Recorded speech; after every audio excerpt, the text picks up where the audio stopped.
اللجن اللجن اللجن اللجن يا مولا اللجن اللجن اللجن اللجن اللجن اللجن اللجن يا صاحب السماء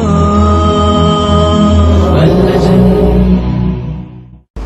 اعوذ باللہ من الشیطان اللعین الرجیم. بسم اللہ الرحمن الرحیم.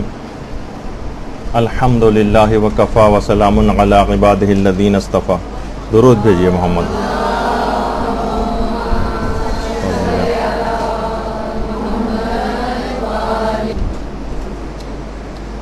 رمضان کے گزرنے کے بعد مسائل فقہ تو چلتے رہیں گے. آج ایک ہلکے پھلکے ایک موضوع کا انتخاب کیا ہے.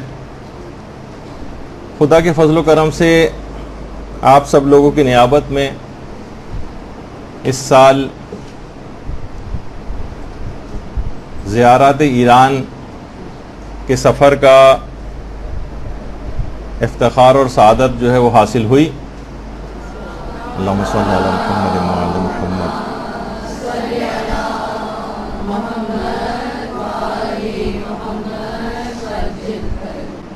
تو عام طور پر جب بھی کوئی زائر وہاں پر جاتا ہے، جیسے کہ ابھی آپ آداب میں بھی سنیں گے کہ ان جگہوں کی اگر پہلے سے معرفت ہو، وہاں کے متعلق کچھ پہلے سے پتہ ہو، تو پھر اس کا فائدے اور ثمرات زیادہ ملتے ہیں. تو کوشش کریں گے کہ آج صرف ایک پارٹ اس کا مکمل ہو سکے گا اور یہ گفتگو آگے بھی جائے گی، تاکہ جب کبھی آپ لوگوں کو پروردگار عالم یہ سعادت عطا کرے تو وہاں جا کر مکمل معرفت کے ساتھ زیارت کر سکیں. دیکھیے، پہلے ایک چیز جاننا ضروری ہے کہ زیارت کے معنی کیا ہیں. زیارت کے معنی یہ ہیں کہ عربی میں کسی بھی چیز کی طرف رجحان کو یا میلان کو زیارت کہا جاتا ہے. ملاقات کے معنوں میں بھی ہے. اصطلاح میں کسی شخص کی تعظیم و تکریم کرنے کے لیے اس کے پاس حاضر ہونے کو یا ملاقات کو زیارت کہا جاتا ہے. زیارت کے 3 ارکان ہیں. زیارت کے 3 ارکان ہیں جس سے زیارت مکمل ہوتی. سب سے پہلی چیز تو زیارت کے ارکان میں سے ایک یہ ہے جس کو کہا جاتا ہے زائر، یعنی وہ شخص جو کسی چیز یا کسی شخص کے بارے میں کوئی میلان یا رجحان رکھتا ہے، اس کو زائر کہتے ہیں. زائر یعنی وہ شخص جو کسی چیز کے متعلق یا کسی شخص کے متعلق کوئی میلان یا رجحان رکھتا ہے، اس سے محبت کرتا ہے، اس کو زائر کہا جاتا ہے، اس کو زائر کہتے ہیں. یہ پہلی چیز ہے کہ جس سے زیارت کے جو ارکان میں سے. دوسری ارکان میں سے اس کو کہتے ہیں مزور. مزور یعنی جس کی زیارت کی جاتی، یعنی وہ شخص یا وہ چیز جس پر کسی زائر کا رجحان ہوتا ہے، اس کو مزور کہتے ہیں. یعنی آئمہ اطہار علیہم السلام یا معصومین علیہم السلام، یا جن کی زیارت کے لیے انسان جاتا ہے. درود بھیجیے محمد و آل محمد صلی اللہ علیہ وسلم.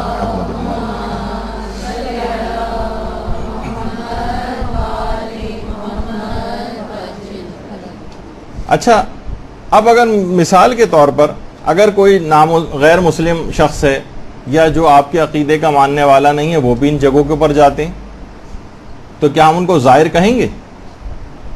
یا ظاہر ہے کہ وہ آیا ہے ان کی قبر کی زیارت کے لیے، اور جو صاحب زیارت ہیں یا جو صاحب قبر ہیں وہ بھی وہاں پر موجود ہے، تو ان 2 ارکان سے بھی مسئلہ حل نہیں ہوتا اور اس کو زیارت نہیں کہا جائے گا.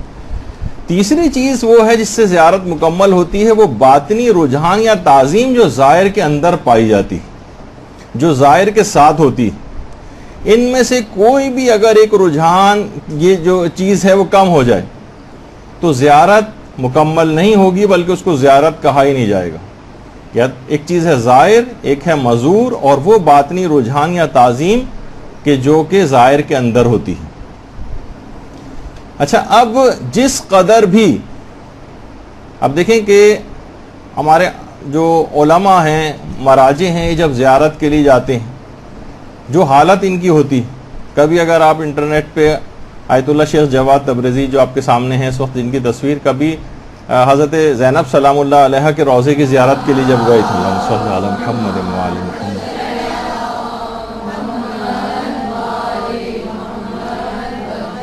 ان کی کیا حالت ہوئی تھی، کیا اس وقت ان کی کیفیت تھی، اس کے اندر آپ کو واقعتاً اگر دیکھیں تو آپ کو احساس ہوگا کہ کس طرح سے زیارت کی جاتی۔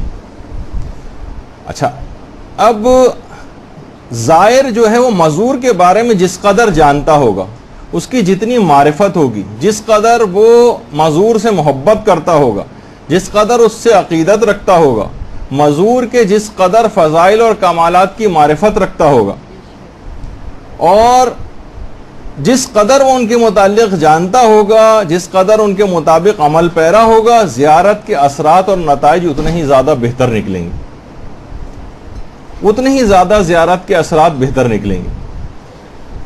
تو جس کے اندر لیکن یہ اندرونی طور پر تعظیم نہیں پائی جاتی، اس کے عمل سے بھی ظاہر ہو جاتا ہے۔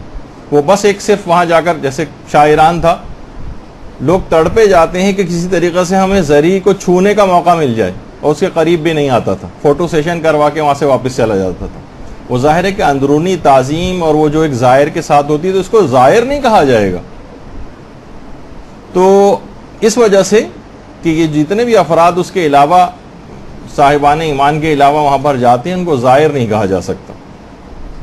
لیکن ایک اور بات اہم یہ ہے کہ جو روح انسانی ہے یہ لافانی، اور روح کبھی مرتی نہیں، یہ ایک چھوٹی دنیا سے بڑی دنیا کی طرف منتقل ہو جاتی۔ زائر جب بھی اپنے مزور کی قبر کی زیارت کے لیے جاتا ہے تو اس سے ایک رابطہ قائم ہو جاتا ہے، یعنی مزور کی روح سے زائر کا ایک رابطہ قائم ہوتا ہے۔ یہی وجہ ہے کہ شیخ الرئیس بو علی سینا جو تھے، انہوں نے اپنی کتاب رسائل میں اس بات کو لکھا ہے کہ زائر جب زیارت کے لیے جاتا ہے مزور کے پاس تو دنیاوی اور معنوی دونوں فوائد حاصل کرتا ہے، کیونکہ مزور جو ہے اس کی حیات اور موت یکساں ہے۔ یہی وجہ ہے کہ ہمارے پیغمبر اسلام ختمی مرتبہ صلی اللہ علیہ وآلہ وسلم صلی اللہ علیہ وسلم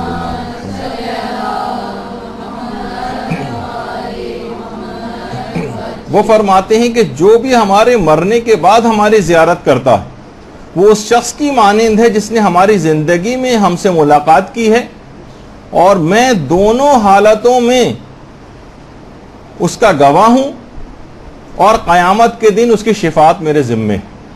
یعنی پیغمبر کی قبر کی یا قائمہ میں سے کسی کی قبر کی زیارت اگر کی جائے تو ان کی ظاہری حیات اور موت اس میں کوئی فرق نہیں، اور باقاعدہ یہ جو پیغمبر کی حدیث ہے یہ ابن قولویہ نے کامل الزیارات کے اندر نقل کی۔ اسی طریقے سے اس میں دور اور نزدیک کا بھی کوئی فرق نہیں۔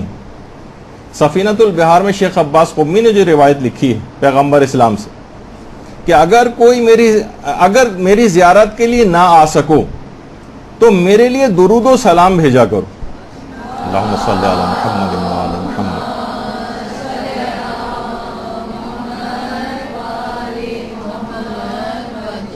کیونکہ تمہارے درود و سلام مجھ تک پہنچتے ہیں۔ زیارت ناموں میں بھی مزور کی حیات کا اعتراف کیا جاتا ہے اگر آپ زیارت نامے پڑھیں، تاکہ زائر شروع ہی سے جان لے کہ میں اسی طرح سے ملاقات کر رہا ہوں یہاں آ کر جس طریقے سے ایک زندہ شخص سے ملاقات کی جاتی۔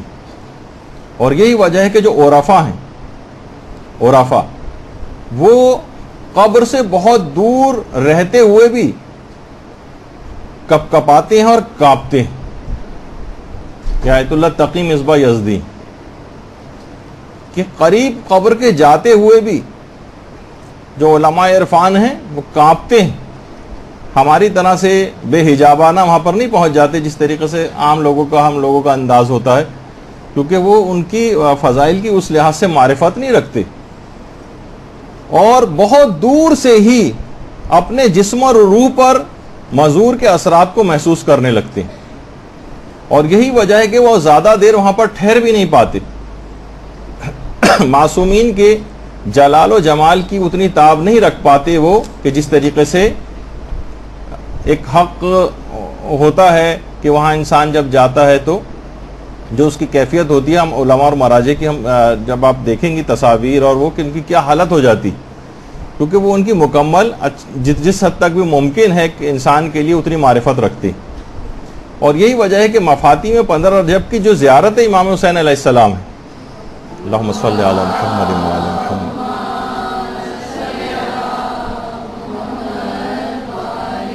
اور جو بہت سے زیارت نامے ہیں اس کے اندر بھی یہ بات آئی ہے کہ میں گواہی دیتا ہوں کہ آپ میری بات سن رہے ہیں اور جواب دے رہے ہیں. جب بھی علماء فرماتے ہیں کہ جو مزور کی روح ہے یہ مجرد ہوتی، زائر ہر جگہ ہر وقت ان کی طرف توجہ کر کے ان سے اپنے مطلب اور مقصد کو حاصل کر سکتا. یعنی ضروری نہیں ہے ایک دفعہ بھی اگر آپ مثلا وہاں سے جس طرح سے ہو کر آ جاتے ہیں اور ایک ارتباط قائم ہو جاتا ہے ان سے، پھر کبھی بھی صرف ان کا تصور لے کر آئیں، ان کا توسل دماغ میں لے کر آئیں اور براہ راست بھی ان سے دعا کریں تو پروردگار عالم ان کے احترام میں آپ کی دعاؤں کو قبول کر لیتا. میرے ایک اپنے قریبی دوست ہیں، انتہائی ایک متقی و پرہیزگار شخصیت، وہ خود فرماتے ہیں کہ جب بھی مجھے کوئی مسئلہ پیش آتا ہے بس میں معصومہ قوم کی طرف روزے کا قصد دماغ میں لے کر آتا ہوں اور ان سے براہ راست مخاطب ہو کے کہتا ہوں کہ معصومہ میرے اس کام کو کروا دیجیے، اور وہ کام میرا لازمی ہو جاتا ہے. حقیقت بھی ہے کہ ہم بعض اوقات سوچتے ہیں کہ شاید ہم صرف وہاں جائیں گے روزے کے اوپر، تبھی نہیں. ایک خاص ایک روح جو ہے وہ مجرد ہے، وہ زمان و مکان کی اس سے کیفیت سے آزاد ہو گئی، ہر جگہ آپ اس سے ارتباط کو قائم کر سکتی. تو اس طرح سے بہت سارے افراد توسل اس انداز سے کرتے ہیں اور فوری طور پر فائدہ ہوتا. تو دیکھیے، یعنی بدن روح سے جدا ہونے کے باوجود روح اپنے جسم سے خاص دلچسپی اور رابطہ رکھتی. یہی وجہ ہے کہ اکثر اجسام جو ہیں وہ مرنے کے بعد بھی خراب اور بوسیدہ نہیں ہوتے. کتنے ایسے جسم نکلے ہیں جن کو 30 سال ہو چکے ہیں، 25 سال ہو چکے ہیں، ابھی کچھ کا تذکرہ آگے بھی آنے والا ہے، جو اطراف امام کی قبر کے اطراف میں جو ہے وہ مدفون علماء اور شہداء ہیں. جب قبریں کھودی گئیں تو ان کے جسم صحیح و سالم نکلے. تو روح ایک خاص دلچسپی اور رابطہ رکھتی ہے اپنے جسم سے. علماء فرماتے ہیں یہ بھی اکثر اس کی ایک وجہ بنتی ہے کہ ان کے جسم بوسیدہ اور خراب نہیں ہوتے. اور جب بھی کوئی زائر وہاں جاتا ہے تو ایک خاص قسم کا ایک معنوی حالت اور اس کی ایک روحانی حالت ہوتی ہے جس کی وجہ سے بہت سارے فیوز و برکات حاصل کرتا ہے. اور زائر جو ہے وہ مزور کی روح سے عالم معنوی سے ارتباط پیدا کر لیتا ہے، کیونکہ وہ جو مزور ہے اس کی روح عالم روحانیت کے اندر موجود ہوتی ہے. تو جیسی آپ سے اس کا رابطہ ہوتا ہے تو آپ بھی عالم معنوی کے بہت سارے فیوز و برکات آپ کو حاصل ہو جاتے ہیں. تو ان سب چیزوں کی بڑی اہمیت ہے زیارت پہ، اس وجہ سے آپ کو بار بار جانے کی دعائیں بھی ہیں، توفیقات کے لیے بھی انسان مومن دعا کرتا ہے. اس کی بہت ساری وجوہات ہیں کہ جو فیوز و برکات وہاں سے حاصل ہوتے ہیں، ورنہ دور رہ کر بھی بہت سی چیزوں میں آپ توسل کر سکتے ہیں. کیوں آپ کو حکم ہے کہ اتنا پیسہ خرچ کرو، اتنی زحمتیں اٹھاؤ اور وہاں جاؤ. تو خاص ایک معنوی ایک ارتباط عالم معنوی اور عالم روحانیت سے آپ کو وہاں پر حاصل ہو جاتا ہے. اچھا، اب دیکھیے بے پناہ اس کے فائدے ہیں زیارتوں کے. سب سے پہلا فائدہ تو ایک یہی ہے کہ خدا سے آپ کا رابطہ ہو جاتا ہے، آپ اطاعت پر آمادہ ہوتے ہیں. کتنے ایسے افراد ہوتے ہیں جو عام زندگی میں بڑی مشکل سے آپ نے دیکھا ہوگا کہ نمازیں وغیرہ بھی نہیں پڑھتے، وہاں جا کر نمازوں کے عادی ہو جاتے ہیں. پچھلی نافرمانی والی زندگی کو وہ بدلنا چاہتے ہیں. کتنے ہم نے بہرحال مرد حضرات دیکھے ہیں کہ جو داڑیاں رکھ کر وہاں سے واپس آتے ہیں. کتنی عورتیں ہیں جو باپردہ ہو کر وہاں سے واپس آتی ہیں، یعنی جن کو توفیقات مل جاتی ہے اور واقعتاً جن کو صحیح زیارت کی توفیق ملتی ہے ان کے اندر ایک تبدیلی آتی. نمازی ہو کر وہاں سے واپس آتے ہیں، نافرمان پہلے تھے فرما بردار ہو کر واپس آتے ہیں. تو ایک تو یہ کہ خدا سے رابطہ ہوتا ہے. دوسرا فائدہ یہ ہوتا ہے کہ خود معصومین سے محبت کا اظہار ہوتا ہے. اصل میں معصومین سے محبت کا اظہار پروردگار عالم سے محبت ہی کا اظہار ہے. ان سے جتنا زیادہ وہاں پر انسان جاتا ہے، یہ بار بار وہاں پر جانا ان کا ایک حق بھی ہے اور ان سے محبت کا ایک اظہار بھی. اور تیسری ایک اہم بات ہے جو خاص فائدہ ہے زیارت پہ جانے کا، وہ یہ کہ دیکھیے آئمہ اپنی حیات ظاہری میں بہت سے الہی مقاصد کی تکمیل نہ کر پائے. یعنی جس حد تک جو ان کا ارادہ تھا، جو ان کی خواہشات تھیں، وہ پوری نہ ہو سکی کیونکہ افراد ان کے پاس اتنے دستیاب نہیں تھے. جان نثار افراد کا فقدان جو ہوتے تھے، ان پر مظالم ہوتے تھے، شہید کر دیے جاتے تھے. اعلیٰ مقاصد اس انداز سے پورے نہیں کر پائے کہ جس انداز سے ان کی خواہش تھی. تو اس لحاظ سے زائر یہاں آ کر ذاتی طور پر ایک عہد و پیمان کرتا ہے کہ مولا میں آپ کے مشن کو اپنی بساط اور ہمت کے مطابق آگے بڑھاؤں گا اور میں آپ کے دین کے لیے کام کروں گا. آپ کی جو خواہش تھی جس کو آپ پائے تکمیل تک نہ پہنچا سکے، میں تجدید بیعت کے لیے آپ کے پاس آیا ہوں اور میں یہاں سے اب آپ سے بیعت کر کے واپس جا رہا ہوں اور میں اس مقصد کو جا کر پورا کروں گا. ورنہ دیکھیے گھر میں رہ کر بھی آپ توسل کر سکتے تھے، اگر حاجات ہی مانگنی تھی تو ان کے وسیلے سے یہاں رہتے ہوئے بھی مانگی جا سکتی تھی، لیکن وہاں جانا اپنی وفاداری کا ایک اظہار ہے، تجدید بیعت ہے اور عہد و پیمان ہے وہاں پر جانا اس لحاظ سے. اور ایک اور بہت بڑا فائدہ جو ہے زیارت کا وہ ایک اجتماعیت ہے. دیکھیے اس کی بہت اہمیت ہے اجتماعیت کی. اگر آپ اس کے اندر واقعی اس کو دیکھیں، اجتماعیت کی جتنی اہمیت ہے کہ جتنا اجتماع ہوتا ہے نا دشمنوں کے دلوں پر اتنی زیادہ اس کی ہیبت طاری ہوتی. کہ سیاست اسلامی ہے، باطل مروب ہوتا ہے. کیوں حکم ہے کہ نماز کو جماعت کے ساتھ پڑھو؟ کیوں حکم ہے کہ اور بھی بڑے اجتماع کے اندر جاؤ، جمعے کے دن اطراف سے بھی آ کر اجتماع کو اور بڑا کرو، عیدین میں اور اس سے بڑا کرو، حج پہ اس سے بھی بڑا کرو. اور زیارات کے اندر ہم دیکھ رہے ہیں کہ کروڑوں کے اوپر جو ہے وہ مجمع پہنچنے لگا ہے. اس سے باطل اندرونی طور پر تھر تھرا جاتا ہے. آپ دیکھتے ہیں کہ صرف آج ہی کی جو صورتحال ہے ملک کے اندر کہ 1,00,000 2,00,000 افراد بھی جمع ہو جائیں تو مملکتیں جو ہیں ہلنے لگتی ہیں. تو کسی جگہ پر کروڑوں کا اجتماع ہونے لگے تو باطل کے دل میں ایک مایوسی پیدا ہوتی. تو بہرحال اجتماعیت کے اندر ایک بڑا اہم چیز ہے. اور واقعی دیکھیں کہ جس وقت انسان اجتماع میں ہوتا ہے اس وقت اتنی دیر وہ گناہوں سے بھی بچا رہتا ہے. کتنے ایسے افراد ہوں گے جو اجتماع کی وجہ سے لوگوں کے درمیان میں ہوتے ہوئے، مثلا سب لوگ نمازی ہیں تو اس بے نمازی کو بھی نماز پڑھنی پڑ جاتی. اگر عورتیں پردے کے اندر زیادہ تعداد میں ہیں تو بے پردہ عورتیں بھی شرماتی ہیں. تو بہرحال اور اتنے بڑے اجتماع کو دیکھ کر آپس میں اتحاد اور یکجہتی کا ایک احساس بھی بیدار ہوتا ہے. مومنین کی طاقت کا اس میں اظہار ہوتا ہے. ورنہ اب بس اس کے اندر یہ کہنے کی بات ہے کہ اتنا بڑا اجتماع، کروڑوں کی افراد کی تعداد میں لوگ وہاں پر جاتے ہیں آج کل زیارت کے لیے. کیا ہی اچھا ہوتا اگر یہ وہاں سے تبدیل ہو کر واپس آتے. اتنی بڑی تعداد بار بار وہاں پر جاتی، تجدید بیعت کر کے آتی، ان کو اس کا احساس دلایا جاتا. تو آپ خود سوچیے کہ بات کہاں سے کہاں تک جاتی اور کتنی بڑی تبدیلی ان زیارات کے ذریعے نمودار ہوتی، ہم کو معاشرے کے اندر نظر آتی. تو بہرحال دیکھیے اس کے کچھ اہداف اور کچھ مقاصد ہیں کہ زیارت پہ جانے سے خود ایک مقصد تو ہمارے 8ویں امام علی رضا علیہ الصلوۃ والسلام نے بتایا صلی اللہ علیہ وسلم.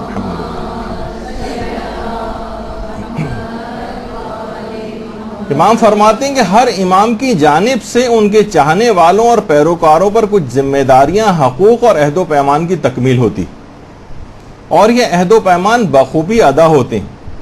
ان میں سے ایک عمل ائمہ اطہار کی مقدس قبروں کی زیارت کرنا ہے. لہذا جو شخص شوق سے ائمہ کے مقدس روضوں کی زیارت کرے اور زیارت کے دوران ائمہ کے اہداف اور مقاصد پر توجہ رکھے تو وہ روز قیامت ائمہ اطہار اس کی شفاعت کریں. باقاعدہ بحار الانوار کی 57ویں جلد کے اندر یہ روایت موجود ہے. یعنی آپ دیکھیں ایک تو شوق سے زیارت یہاں تو ہمیں پھر بھی نظر آتی، لیکن اس کے بعد ایک اور ہے ائمہ کے اہداف اور مقاصد پر نگاہ رکھیں. یعنی صرف ایک جس طریقے سے بس وہاں گئے، ایک ٹورسٹ کے طور پر گئے، کچھ اپنی حاجات طلب کی، وہاں سے واپس آئے، یہ بھی بہرحال وہاں جو جاتا ہے محروم تو کبھی نہیں ہوتا، وہ فائدے اس کو ملتے ہیں، لیکن اصلاً ائمہ کے اہداف اور مقاصد کے اوپر نگاہ رکھنا. اور ہم بس افسوسناک صورتحال یہی ہوتی ہے کہ لوگوں کو تبدیل ہوتے نہیں دیکھتے. امام کو راضی کرنے کی نیت کسی کی بھی نہیں ہوتی. اب بس ہم وہاں جا رہے ہیں اور امام کو خود سے راضی کر کے واپس آئیں گے. جاتے ہیں وہی گھر والی دعا، وہی شادی والی دعا، وہی جاب، وہی ملازمت، وہی کاروبار، وہی بیماری، وہی صحت. بس یہی چند چیزیں ہر شخص کے پاس تقریباً اسی طرح کی دعاؤں کا ایک سلسلہ ہوتا ہے. اس میں کوئی مذمت نہیں ہو رہی کہ ان دعاؤں کو نہ کیا جائے، بلکہ دیکھیے اس کے علاوہ یہ تو بہت معمولی سے کام ہے. یقین جانیے کہ آئمہ کے روضوں کے احاطے کے اندر جو مدفون ہیں یہ تمام افراد ان کی قبروں پہ بھی جائیں تو یہ ساری دعائیں آپ وہاں سے قبول کروا سکتے ہیں. امام کا اسٹیٹس تو بہت بلند ہے, وہاں تو اس سے کہیں بڑھ کر بات ہونی چاہیے.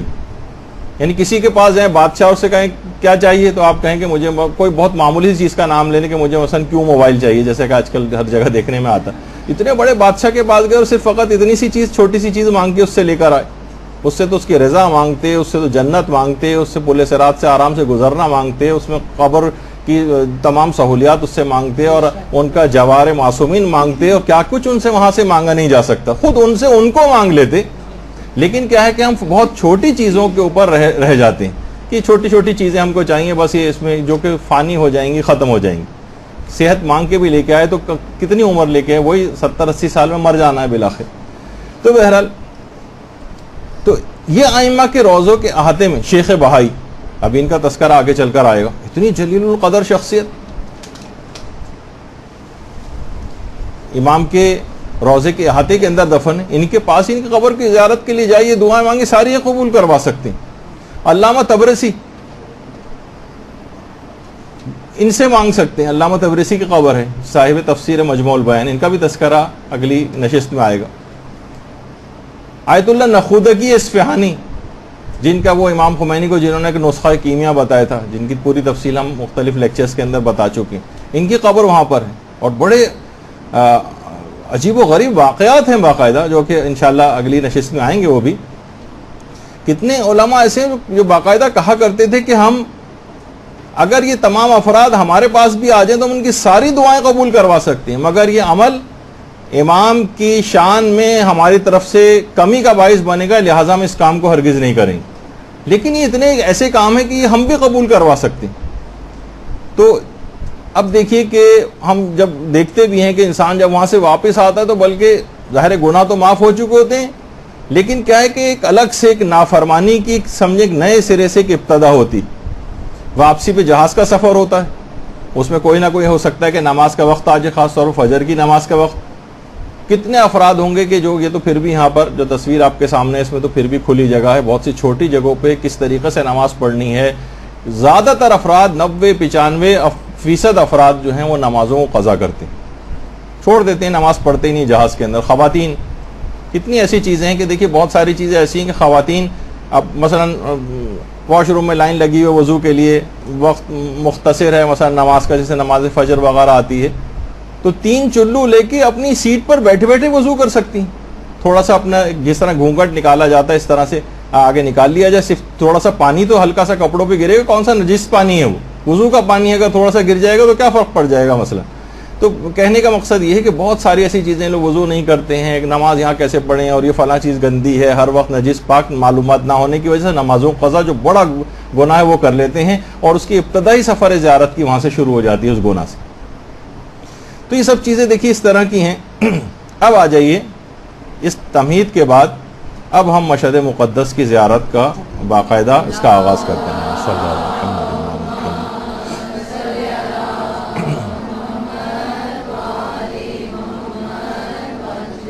دیکھیے آج سے تقریباً 1200 سال پہلے مشہد گاؤں تھا خراسان صوبے کا,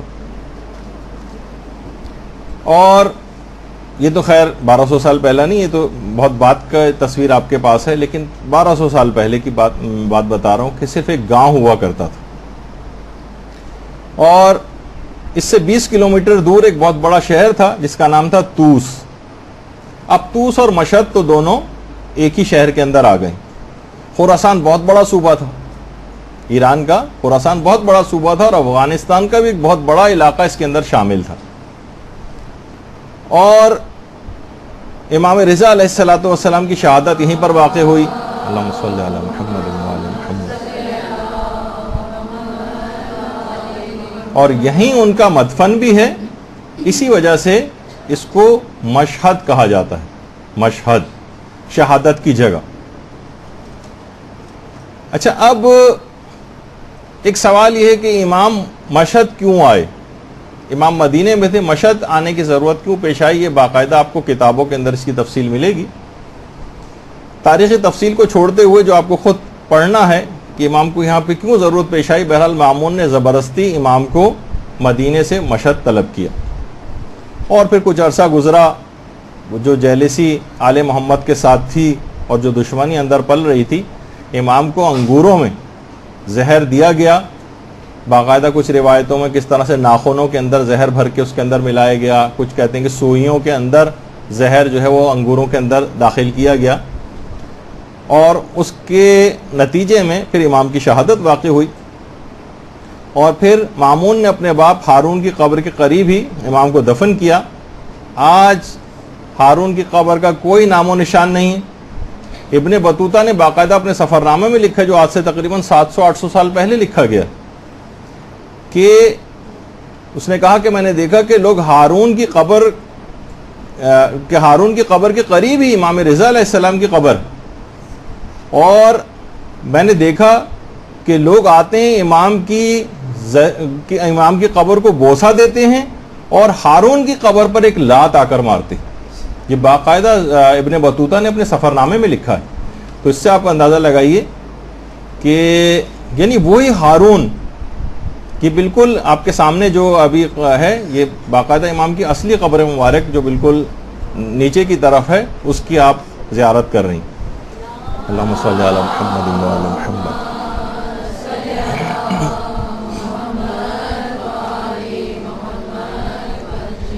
اب دیکھیے وہی ہارون تھا کہ جس کی سلطنت پر سورج غروب نہیں ہوتا تھا, اتنی بڑی سلطنت تھی, اور آج یہاں اسی غریب الوطن سلطان العرب والعجم وادی طوس کے شہنشاہ معین الضعفاء غریب الغرباء امام علی رضا علیہ الصلوۃ والسلام کی حکمرانی.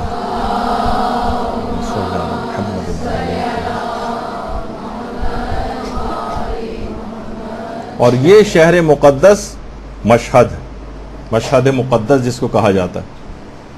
علماء تڑپتے ہیں یہاں آنے کے لیے. جب کچھ زائرین گئے تھے عراق اور باقاعدہ آغا سیستانی سے جا کر ملے تھے,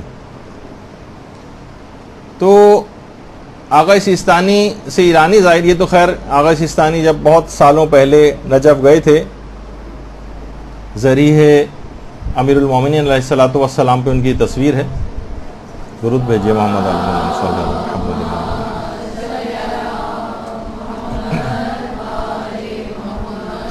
تو ایرانی زائرین نے کہا آغا آپ ایران کیوں نہیں آتے, آپ مشہد کیوں نہیں آتے؟ تو آغا سیستانی نے کہا کہ میری کچھ مجبوریاں ہیں, لیکن آپ یقین جانیے کہ میرا جسم نجف میں رہتا ہے لیکن میرا دل مشہد مقدس میں رہتا ہے. تو علماء مراجع آج بھی ادھر حوضے کی چھٹیاں ہوتی ہیں, جیسے ابھی گرمیوں کی چھٹیاں حوضہ بند تھا, تو سارے قوم سے علماء مشہد تشریف لے جاتے ہیں. اگر آپ ایران ٹی وی وغیرہ دیکھیں اور وہاں پر, تو آیت اللہ ناصر مکارم شیرازی کسی صحن میں نماز پڑھا رہے ہیں, کہیں کوئی عالم پڑھا رہے ہیں, کہیں کوئی عالم پڑھا رہے ہیں. تو اس طرح سے علماء مراجع وہاں کا رخ کرتے ہیں.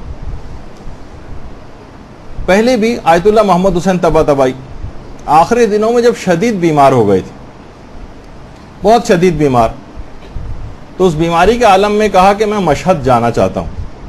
ڈاکٹروں نے منع کیا نہیں کہ آپ کی صحت اس قابل نہیں کہ آپ مشہد جائیں.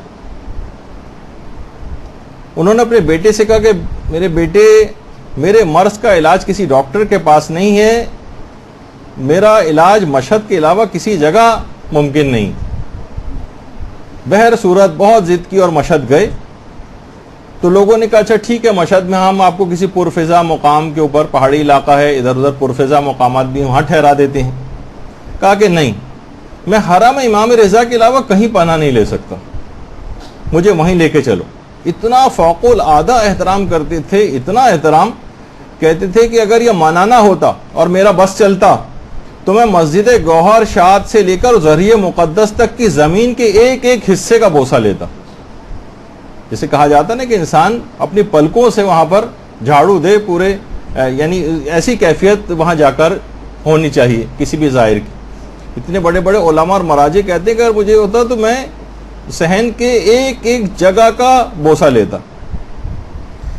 تو آیت اللہ محمد حسین طباطبائی کی ایک اور خصوصیت یہ تھی کہ کبھی بھی اپنے ہاتھ کا بوسہ کسی کو نہیں لینے دیتے تھے. ایک مومن آیا, بہت دور سے آیا, کہنے لگا میں بہت دور سے آیا ہوں, کسی دوسرے شہر سے آیا ہوں اور چاہتا ہوں کہ آپ کے ہاتھ کا بوسہ لوں. انہوں نے کہا ایسا کرو صحن امام رضا جاؤ اور وہاں کی زمین کو بوسہ دو. میرا ہاتھ تو رہا ایک طرف, میرے سر کا بھی بوسہ لینے سے کہیں زیادہ بہتر ہے کہ وہاں کی زمین کو جا کر بوسہ دو. ایک عالم تھے, بڑے خستہ حال, کسی دوسرے شہر سفر کر کے آئے تھے. انسان ظاہر کسی دوسرے شہر سے آتا ہے, کپڑے میلے کچیلے ہیں, جسم اس طرح کا اس کا ہوا ہے, زہری کی طرف جا نہیں رہے تھے. علامہ محمد حسین طباطبائی نے کہا کہ جاؤ, زہری کی طرف کیوں نہیں جاتے ہو؟ کہا بہت آلودہ ہوں, میلا کچیلا ہوں, سفر کر کے آیا ہوں اور میری ہمت نہیں پڑ رہی. کہاں یہ حرم مقدس اور کہاں میری یہ حالت, میری ہمت نہیں ہے کہ میں امام کی قبر کی طرف جاؤں. تو آیت اللہ طباطبائی نے کہا کہ طبیب کے لیے مریض کی بری حالت ملنے سے مانے نہیں ہوتی. یہ دار الشفاء آل محمد ہے اور امام رضا طبیب الاطباء ہیں, ڈاکٹروں کے بھی ڈاکٹر ہیں. تکلف نہ کرو اور داخل حرم ہو جاؤ. اللہم صلی علی محمد محمد.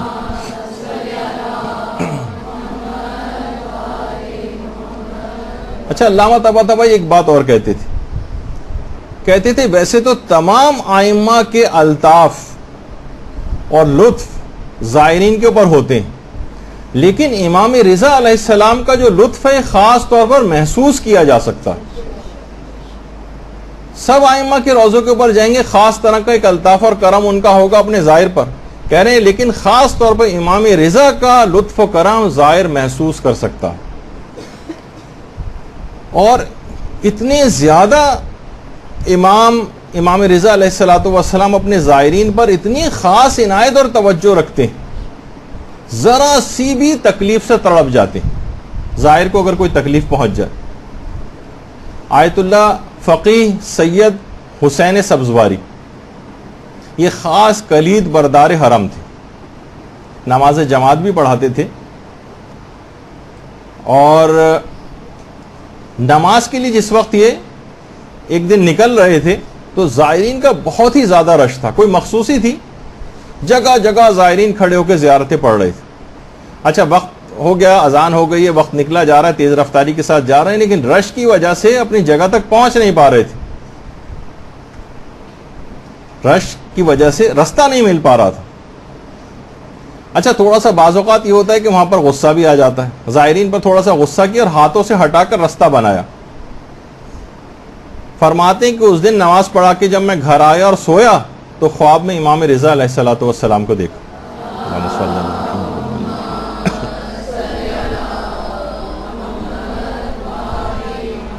امام کو سلام کیا. امام نے نہایت سرد مہری سے سلام کا جواب دیا, کوئی التفات ہی نہیں کیا, گویا جیسے چہرے کو رخ پھیر لیا. کہا کہ مولا مجھ سے کیا قصور ہو گیا ہے؟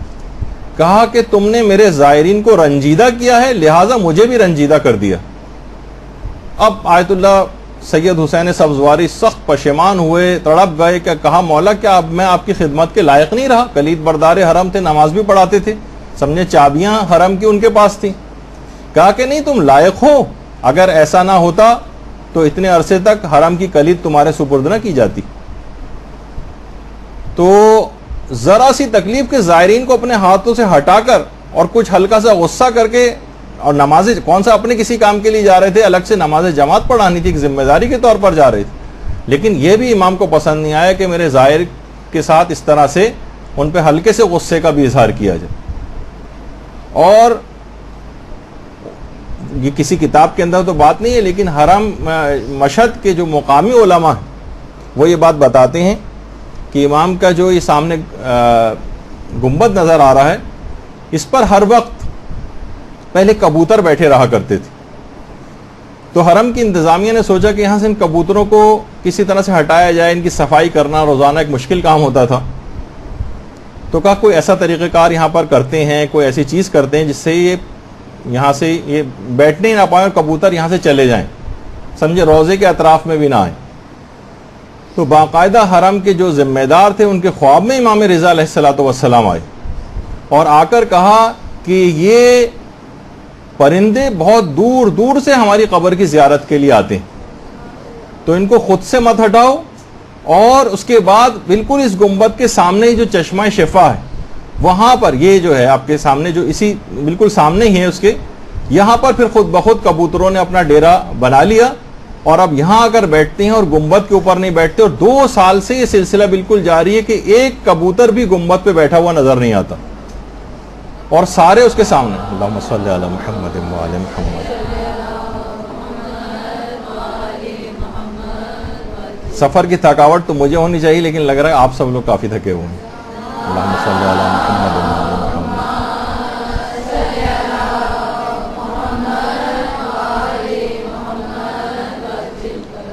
تو وہ ایک اپنے ظاہر انسان کو تو چھوڑیے، اپنے ظاہر پرندوں تک کا اتنا خیال کرنے والے، اور اس ظاہر کے اوپر، پھر اس انسان کے اوپر افسوس ہوگا اس ظاہر کے اوپر کہ وہ امام کی نافرمانی سے بھرپور ایک زندگی گزارے، اس سفر کے اندر بھی امام کے قول و فعل کی نافرمانی کرے، اور سفر سے واپس آ کر بھی نافرمانی کرے۔ دیکھیے ظاہر کو پہلا تحفہ ہی جا کر یہ ملتا ہے کہ سارے گناہ اس کے معاف ہو جاتے ہیں۔ اب نئی اطاعت سے بھرپور زندگی اس کو شروع کرنا، جس طریقے سے اگر کسی شخص کا بائی پاس آپریشن ہو جائے اور وہ اگلے دن سے مثلا نلی نہاری اور مغز نہاری کھانا شروع کر دے تو کتنی مذمت کی جائے گی اس کی، ابھی تو تم اس سے فارغ ہو، کچھ تو احتیاط کرنی چاہیے تھی، نہیں اسی دن سے اگر کوئی کرنے لگے تو کتنی زیادہ اس کو برا بھلا کہا جائے گا۔ تو اسی طریقے سے یہ ظاہر بھی ہے کہ اس کو سمجھنا چاہیے کہ اسے کتنا اس کے بعد گناہوں سے پرہیز کرنا چاہیے، اپنی صحت کو برقرار رکھنے کے لیے۔ جو اب اس آپریشن کے بعد اس کی صحت ٹھیک ہو گئی ہے، وہ ٹھیک ہو گیا ہے، تو اسی طرح ظاہر جو ہے وہاں سے تمام گناہ اس کے بخش دیے گئے ہیں، اب ایک بہترین زندگی کا وہاں سے وہ آغاز کرے۔ دیکھیے امام کی قبر کے اطراف میں ہر وقت ملائکہ آسمانی غول در غول آسمان سے نازل ہوتے رہتے ہیں اور واپس جاتے رہتے ہیں۔ پیغمبر کی حدیث کے مطابق، معصوم کی حدیث کے مطابق یہ جگہ جنت کا ٹکڑا ہے، اور دیکھیے علماء فرماتے ہیں جنت میں کبھی کوئی گناہگار داخل نہیں ہوگا، پہلے اس کے گناہ معاف ہوں گے یا وہ اپنی سزا بھگتے گا جنت میں، اس کے بعد جاتا ہے، لیکن ظاہر کے ہاں داخلے سے پہلے اس کے گناہ معاف ہو جاتے ہیں تاکہ جنت کے اس ٹکڑے میں وہ داخل ہو سکے۔ دیکھیے مبالغہ آرائی ائمہ کے اقوال میں نہیں ہوتی کہ ٹھیک ہے مبالغے کے طور پر ایک بات کہہ دی، نہیں، واقعتاً وہ جگہ جنت کا ٹکڑا ہے، اور جنت میں کوئی گناہگار داخل نہیں ہو سکتا، اس کے لیے ضروری ہے کہ پہلے اس کے گناہ معاف کیے جائیں۔ تو پہلا تحفہ ہی وہاں جا کر یہ ملتا ہے کہ ظاہر کے تمام گناہ معاف ہو جاتے ہیں۔ اور پھر اس کے بعد دیکھیے اتنی زیادہ اہم جگہ ہے زیارت امام رضا کہ باقاعدہ عرفاء نے اپنی آنکھوں سے دیکھا کہ امام کی جو قبر مبارک ہے اوپر گنبد شگافتہ ہوا، اور آسمان سے حضرت عیسیٰ اور حضرت مریم امام کی قبر کی زیارت کے لیے نیچے آئے، امام کے سرہانے کھڑے ہو کر انہوں نے باقاعدہ زیارت پڑھی، اور اس کے بعد پھر دوبارہ گنبد شگافتہ ہوا اور آسمانوں میں پرواز کر گئے۔ حضرت عیسیٰ اور حضرت مریم امام رضا کی زیارت کے لیے اب بھی آتے ہیں، اور نہ جانے کتنے اور انبیاء اور ارواح جو ہیں شہداء وہ سب یہاں پر آتی ہوں گی۔ آیت اللہ وحید خراسانی نے اپنے ایک درس میں فرمایا کہ پیغمبر نے 2 افراد کو اپنا ٹکڑا کہا ہے، 2 افراد کو اپنا ٹکڑا کہا ہے، ایک تو حضرت زہرا سلام اللہ علیہ کو کہا ہے،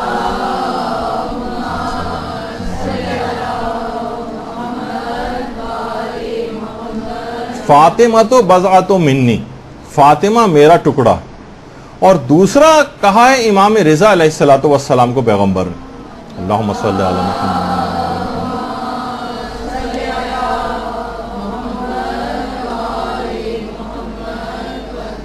ستدفن بضعۃ منی بخراسان، یا بہت سی روایات میں بے ارض خراسان،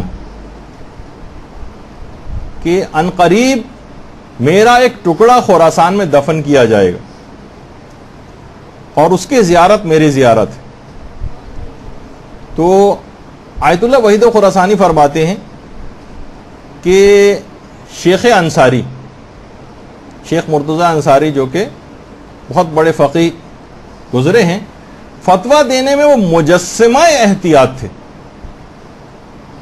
لیکن اس حدیث پر باقاعدہ قطعی فتویٰ دیا ہے، اور کہا ہے کہ اس کے راوی جو ہیں اصحاب اجماع میں سے، جس کے بعد اتنی تحقیق بھی نہیں ہوتی، اس کے بعد اگر کسی اصحاب اجماع میں سے راوی اگر اصحاب اجماع میں سے ہو تو علماء تحقیق کے بغیر اس کو اوتھینٹک سمجھتے ہیں۔ تو امام علی رضا کی زیارت کے متعلق یہ بات آئی ہے کہ ان کی زیارت 1000 مقبول حج کے برابر، 1000 حج مقبول، یعنی ایسے حج جو کہ بارگاہ الہی میں قبول ہو چکے ہوں 1000، عقل مبہوت رہ جاتی۔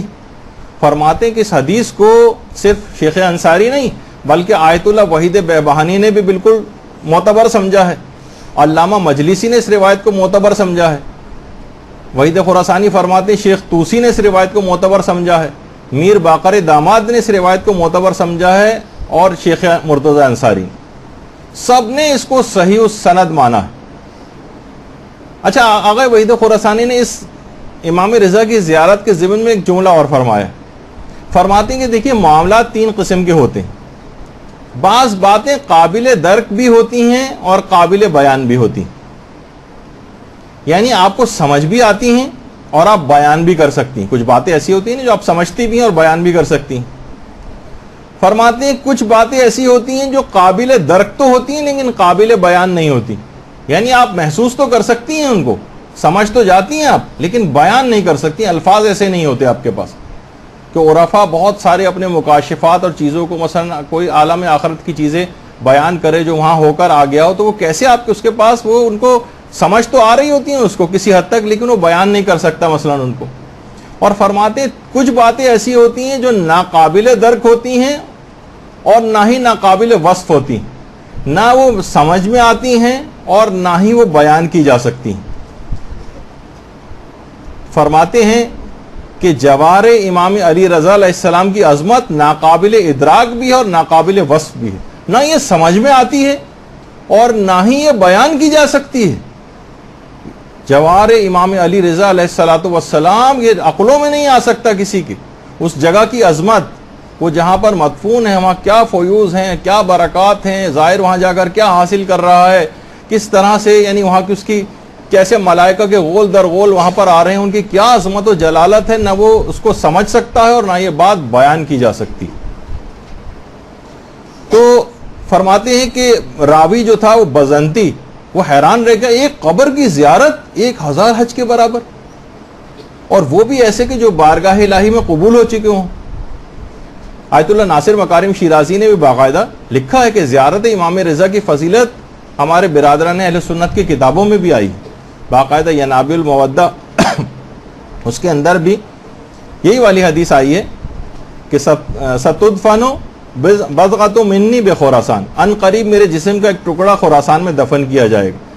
پیغمبر فرماتے ہیں کہ جو بھی مشکلوں میں گرفتار شخص اس کی قبر کی زیارت کو آئے گا، خدا اس کی تمام مشکلات کو دور کر دے گا، اور جو گناہگار اس کی زیارت کو آئے گا خدا اس کے تمام گناہوں کو بخش دے گا۔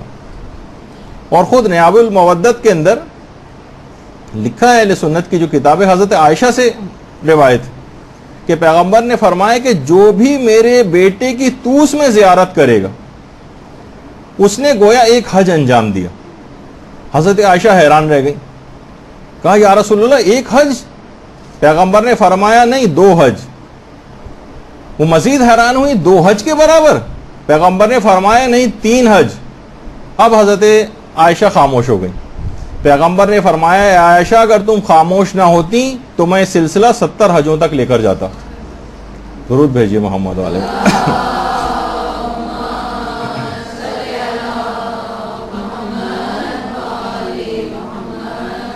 علماء فرماتے ہیں کہ اس کا مطلب یہ ہے کہ امام رضا کی شخصیت اور توس اس زمانے میں بھی اتنے معروف تھے، اتنے مشہور تھے کہ پیغمبر سے ان کا تذکرہ سننے کے بعد بھی انہوں نے اس پر تعجب کا اظہار نہیں کیا حضرت عائشہ نے، کہ پوچھتی ہیں کہ یا رسول اللہ توس کون سی جگہ ہے، یہ نہیں پوچھا کہ یا رسول اللہ یہ آپ نے کہا کہ میرا ایک بیٹا یہاں پر دفن کیا جائے گا، تو وہ بیٹا کون ہوگا، آپ کا تو کوئی بیٹا ہی نہیں ہے مثلا، وہ اس پہ کہنا چاہیے تھا نا۔ علماء فرماتے ہیں یہ نہیں کہا، بلکہ یہ کہا کہ اس متعلق کوئی سوال نہیں کیا، بلکہ اس کے ثواب کے متعلق سوال کیا، یعنی کہ یہ کیسے ممکن ہے 1 حج کے برابر، 2 حج کے برابر، یہاں تک کہ پیغمبر نے 3 تک کہا اور اس کے بعد 70 تک اس سلسلے کو لے کر جاتے۔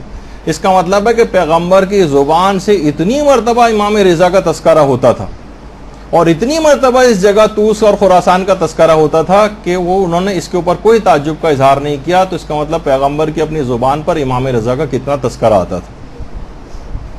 اور عجیب و غریب خصوصیت ایک زیارت امام رضا کی کہ دیکھیے ایک سوال ہے کہ کتنے سارے ہمارے اور ائمہ بھی ہیں. اگر عام طور پر کسی شخص سے ویسے پوچھا جائے شہرت کے اعتبار سے کہ سب سے زیادہ معصومین میں سے بھی یعنی ائمہ میں سے کس کی زیارت کا ثواب سب سے زیادہ ہے، تو فوراً دماغ میں لوگوں کے آئے گا امام حسین کی زیارت کا ثواب سب سے زیادہ ہے. جبکہ اصلاً تمام علماء نے یہ بات لکھی، اور آیت اللہ خوئی سے تو باقاعدہ ایک فتویٰ بھی پوچھا گیا کہ ایک سوال ہے نا کہ بہت ویلڈ سوال ہے کہ کس امام کی زیارت کی فضیلت سب سے زیادہ ہے. آیت اللہ خوئی سے پوچھا گیا، سوال کیا گیا کہ اگر انسان کو زیارت نبی اور زیارت امام رضا میں سے ایک کا انتخاب کرنے کا موقع ملے تو ان میں کس کی زیارت زیادہ افضل اور اجر میں سب سے زیادہ ہے؟ تو آقا خوئی نے جواب دیا، باقاعدہ جو ان کی کتاب سراج النجات ہے ان کے فتاووں پر مشتمل، کہ روایات سے ظاہر ہوتا ہے کہ امام رضا کی قبر کی زیارت دیگر ائمہ اہل بیت کی قبور کی زیارت سے افضل ہے. لیکن ایسی کوئی روایت موجود نہیں ہے کہ امام رضا یا دیگر ائمہ کی قبور کی زیارت رسول اللہ کی قبر کی زیارت پر افضلیت رکھتی. وہ تو بالکل ایک الگ، پیغمبر کی قبر کی زیارت کی فضیلت تو بالکل ایک الگ چیز، اس کا کسی سے مقایسہ اور مقابلہ اور موازنہ نہیں کیا جا سکتا. لیکن ائمہ اطہار میں سے جو فضیلت ہے وہ سب سے زیادہ امام رضا علیہ الصلوۃ والسلام کی قبر کی زیارت کی. اللہم صلی اللہ علیہ وسلم.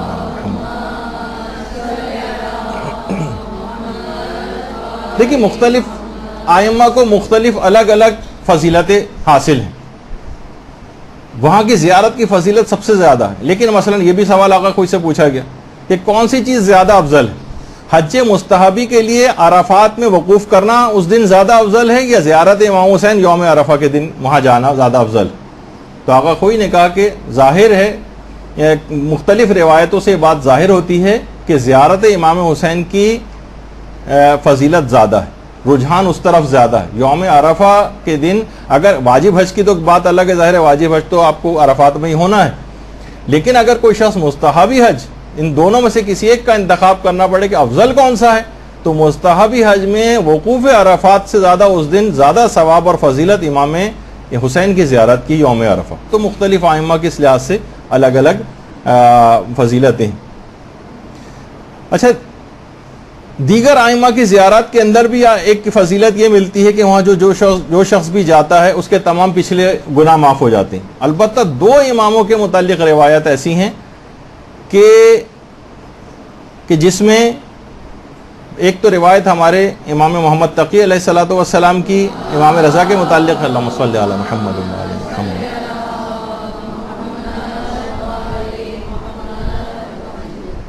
امام نے فرمایا کہ من زار قبر ابی غفر اللہ ما تقدم من ذنبہ وما تاخر.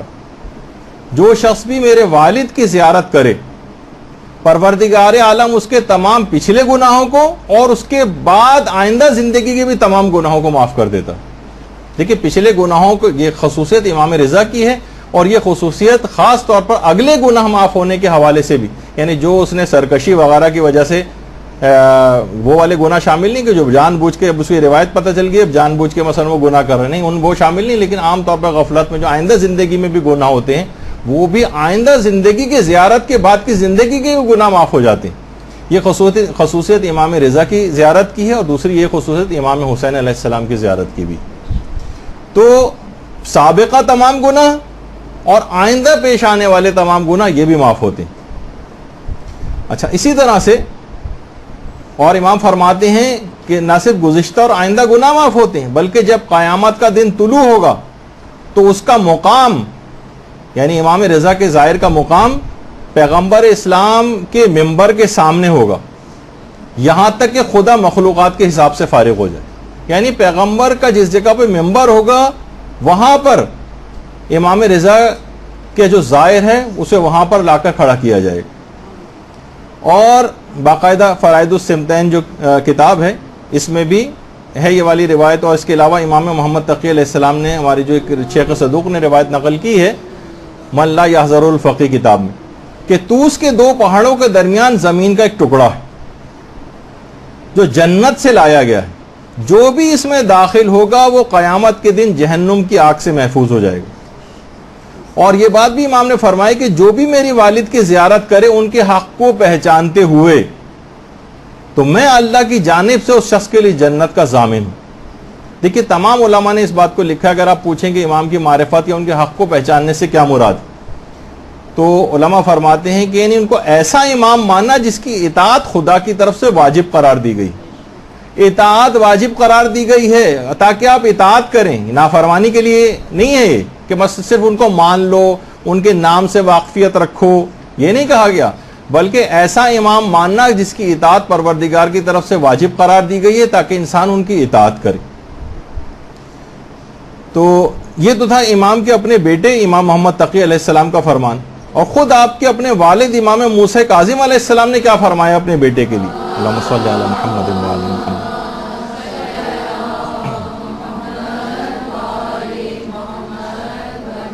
کہ جو میرے فرزند علی کی قبر کی زیارت کرے.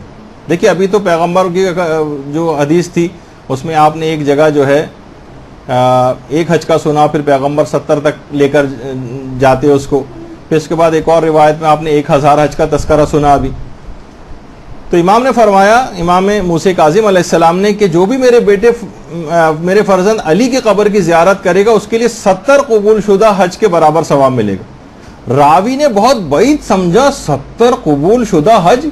دیکھیے آج کل کے جو حج ہے بہت آرام سے کتنی سہولیات کے ساتھ، تو شاید آپ کو اتنا زیادہ اس کا احساس نہیں، اگرچہ اس میں بھی کتنی زحمتیں ہو جاتی، لیکن راوی حیران رہ گیا 70 قبول شدہ حج اتنی زحمتوں کے ساتھ وہ صرف قبر کی زیارت کرنے سے. امام نے فرمایا ہاں 70,000 حج مقبول کا ثواب. 70,000، بہت سی روایت کے اندر 7 لاکھ حج مقبول کا ثواب بھی بتائے گئے. تو اور امام نے فرمایا کتنے حج ایسے ہوتے ہیں جو قبول نہیں ہوتے، میں حج مقبول کی بات کر رہا ہوں. اور جو شخص بھی ان کی زیارت کے لیے وہاں جائے اور ایک رات وہاں پر رہے، امام فرماتے ہیں گویا اس نے عرش پر جا کر اللہ کی زیارت کی، اس کا ثواب اس کو ملے گا. اور جب قیامت کے دن عرش خدا پر کچھ 4 افراد ایسے ہوں گے جو گزشتہ زمانے کے ہوں گے، امام فرماتے ہیں، اور 4 افراد ایسے ہوں گے جو آئندہ زمانوں کے ہوں گے. گزشتہ زمانوں کے جو افراد ہوں گے ان کے اندر حضرت نوح ہوں گے، ابراہیم ہوں گے، حضرت موسیٰ ہوں گے اور حضرت عیسیٰ ہوں گے. اور آئندہ زمانے کے جو 4 افراد ہوں گے ان میں پیغمبر اسلام حضرت امیر المومنین امام حسن اور امام حسین علیہ السلام ہوں گے. اللہم صلی علی محمد و علی محمد.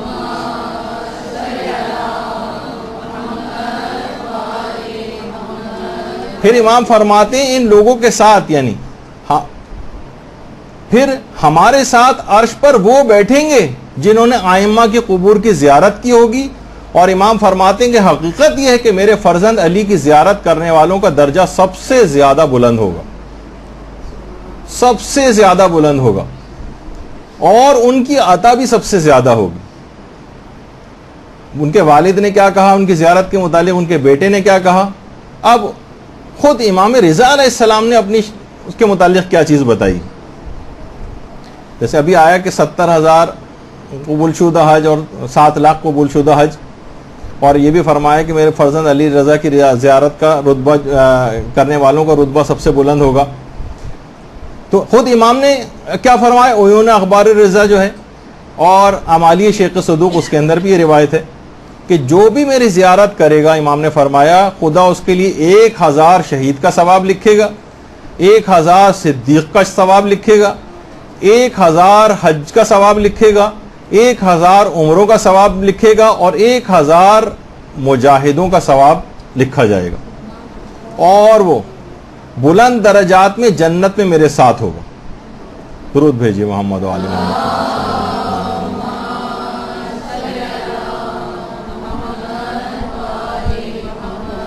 اچھا، جب اتنی زیادہ زیارت کے فضائل ہیں تو بہت زیادہ فکر اس بات کی نہیں ہونی چاہیے کہ ہماری زیارت قبول ہو جائے. ویسے تو ہر شخص خود بخود کہہ رہا ہوتا ہے اس کو ملنے والے زیارت قبول مقبول ہر جگہ آپ کو سننے میں آتا رہتا ہے. زیارت کی قبولیت کا معیار کیا ہے؟ کیسے ہم سمجھیں گے کہ ہماری زیارت قبول ہو گئی؟ اس کی ایک اہم ترین علامت، اگر گزشتہ جو برائیاں ہم اپنے ساتھ لے کر گئے تھے اگر وہ ہم وہیں دفن کر کے آ جائیں تو سمجھ جائیے کہ امام کی زیارت قبول ہو گئی. دیکھیے ہمارے ساتھ سفر میں عالم بعمل مولانا سید محمد علی نقوی صاحب بھی تھے. انہوں نے بہت اچھا جملہ کہتے تھے دیکھیے بعض لوگ بلائے جاتے ہیں اور بعض بن بلائے آ جاتے ہیں. دیکھیے بن بلائے بھی تو آ جاتے ہیں نا. اب وہ تو ظاہر ہے کریم کی بارگاہ ہے, کوئی بن بلایا بھی آ گیا تو اس کو بھی محروم تو نہیں لوٹاتے, کریم ابن کریم ہے. تو ایک زیارت وہ ہے جو آپ کرتے ہیں اور ایک زیارت وہ ہے جو امام کرتے ہیں. اگر آپ تبدیل ہو گئے وہاں جا کر تو سمجھ جائیے کہ امام نے آپ کی زیارت کر لی. آپ نے تو زیارت کی, اس طرح ہم گئے زری کے اوپر گئے, وہاں سے واپس آ گئے, چلیں آپ کی زیارت اس لحاظ سے کہا جائے. لیکن ابھی تو تھا نا ظاہر مزور اور وہ باطنی رجحان. مزور بھی تو آپ کی زیارت کرے, ایسا ہے کہ جس سے ملنے جائیں دوسرا آپ سے ملاقات ہی نہیں کر رہا ہے, یا اس کی نگاہ میں آپ کی کوئی حیثیت نہیں, تو اس کو تھوڑی زیارت اس لحاظ سے کہا جائے گا. کہا کہ اگر آپ تبدیل ہو کر آئے ہیں وہاں سے تو سمجھ جائیے کہ امام نے آپ کی زیارت کو قبول کیا.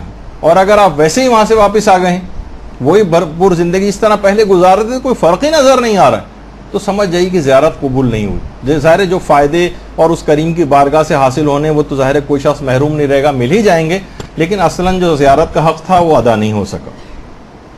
ایک اور خصوصیت جو امام کی قبر کی زیارت کی ہے, دیکھیے کسی جگہ کسی امام کی قبر کی زیارت کے لیے کہا جاتا ہے کہ وہاں پر عذاب قبر ساقط ہو جاتا ہے, کسی جگہ کہا جاتا ہے کہ مثلاً سوال منکر و نکیر ساقط ہو جاتا ہے. لیکن جو مشہد کی زیارت کے فائدے ہیں, اور خاص طور پر مشہد میں جو دفن ہونے کے فائدے ہیں, کہ اگر کوئی شخص مشہد میں دفن ہو جائے تو اس پر سے سوال منکر و نکیر بھی ساقط ہو جاتا ہے اور عذاب قبر بھی ساقط ہو جاتا ہے. بہت معمولی چیز آپ نے سمجھا, اس کو درود نہیں پڑھا. اللہم صلی علی محمد.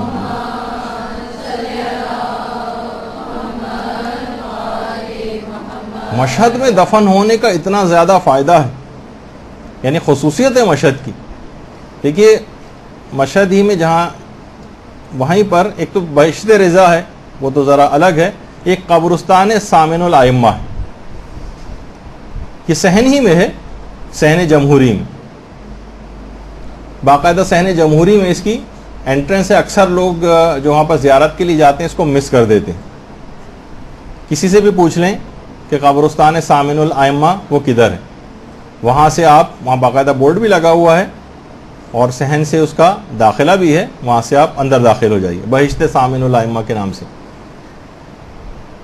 سیڑھیاں نیچے کی طرف جا رہی ہیں, اور جیسی سیڑھیاں نیچے کی طرف جا کے جو آپ کو فرش نظر آ رہا ہے یہ سب قبریں ہیں,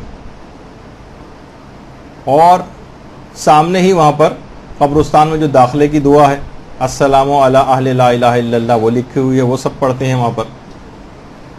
اور پھر اس کے بعد ایک اور زیارت ہے جو شہداء کی زیارت کے طور پر ہے, وہ پڑھی جاتی ہے, کیونکہ یہاں پر بہت زیادہ شہداء مدفون,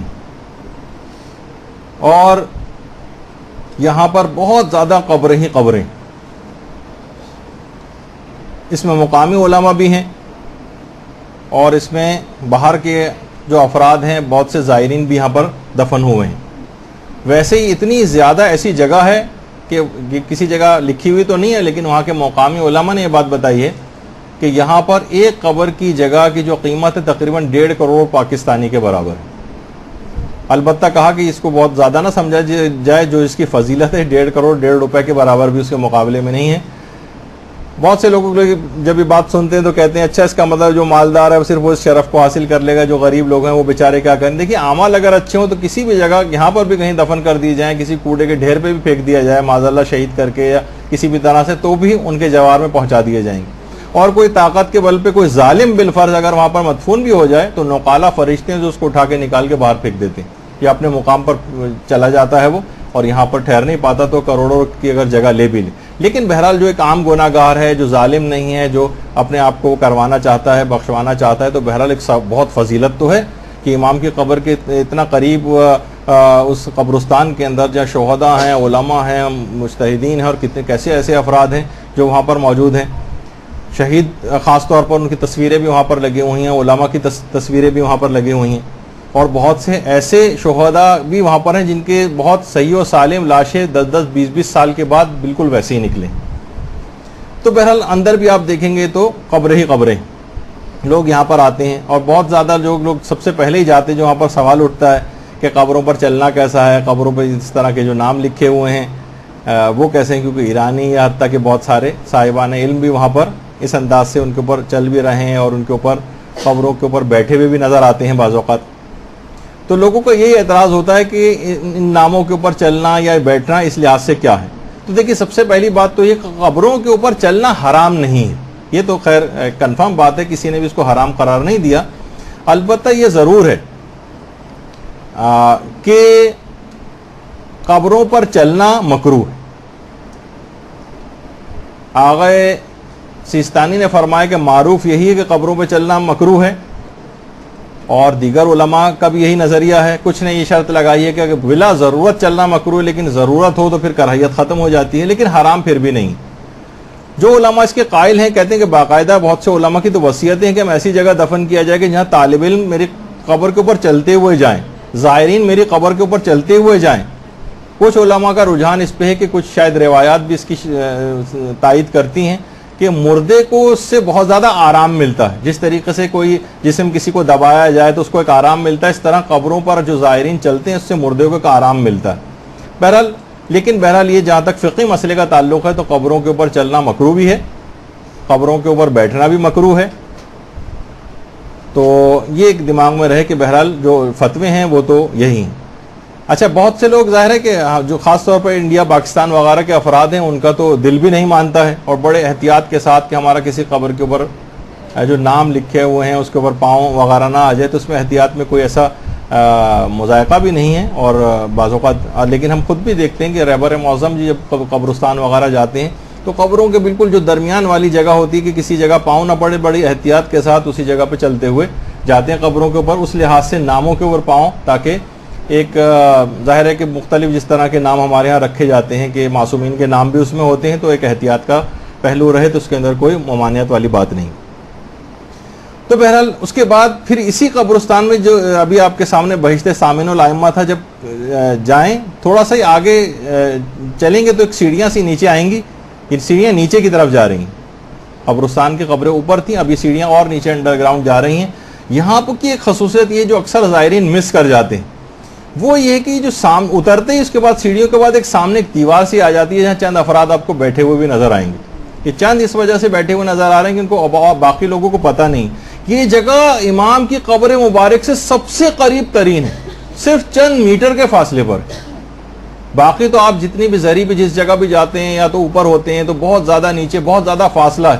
سب سے قریب ترین جگہ جو ہے امام کی قبر سے صرف چند میٹر کے فاصلے پر وہ دیوار ہے جو قبرستان نیچے کے قبرستان سے جس کا رستہ جاتا ہے. تو اچھا, اب آج کل یہ کہ اس دیوار جو ہے اس کے اوپر کچھ علماء وغیرہ کی تصویریں بھی ہیں, لیکن بہت کم افراد یہاں پر ہوتے ہیں. تو باقاعدہ اگر کسی شخص کو اپنے خصوصی دعائیں اور تبرک و فضیلت قریب ترین امام کی قبر کی جگہ سے چاہیے تو قبرستان سامن الائمہ انڈر گراؤنڈ جا کر وہاں تک پہنچے. اچھا, اب یہ جو قبرستان ہے اس کے اندر بہت سارے پاکستانی شہداء بھی یہاں پر مدفون ہیں, پاکستانی شہداء. اور انڈیا کے ایک ذاکر جو یہاں پر پاکستان بھی آتے تھے, طاہر جرولی صاحب, یہ بھی زیارت کے لیے وہاں تشریف لے گئے تھے. اور جب وہاں جا کر ان کا انتقال ہوا تو لوگوں نے جب بتایا کہ یہ ذاکر تھے, تو وہ جگہ جو سمجھے 1.5 کروڑ روپے کے برابر جس کی قیمت ہے وہاں پر دفن ہونے کے لیے, وہاں پر ان کو بالکل بغیر کسی پیسے کے ذاکر حسین ہونے کی وجہ سے دفن کر دیا گیا. تو اس طرح اللہ صلی اللہ علیہ وسلم.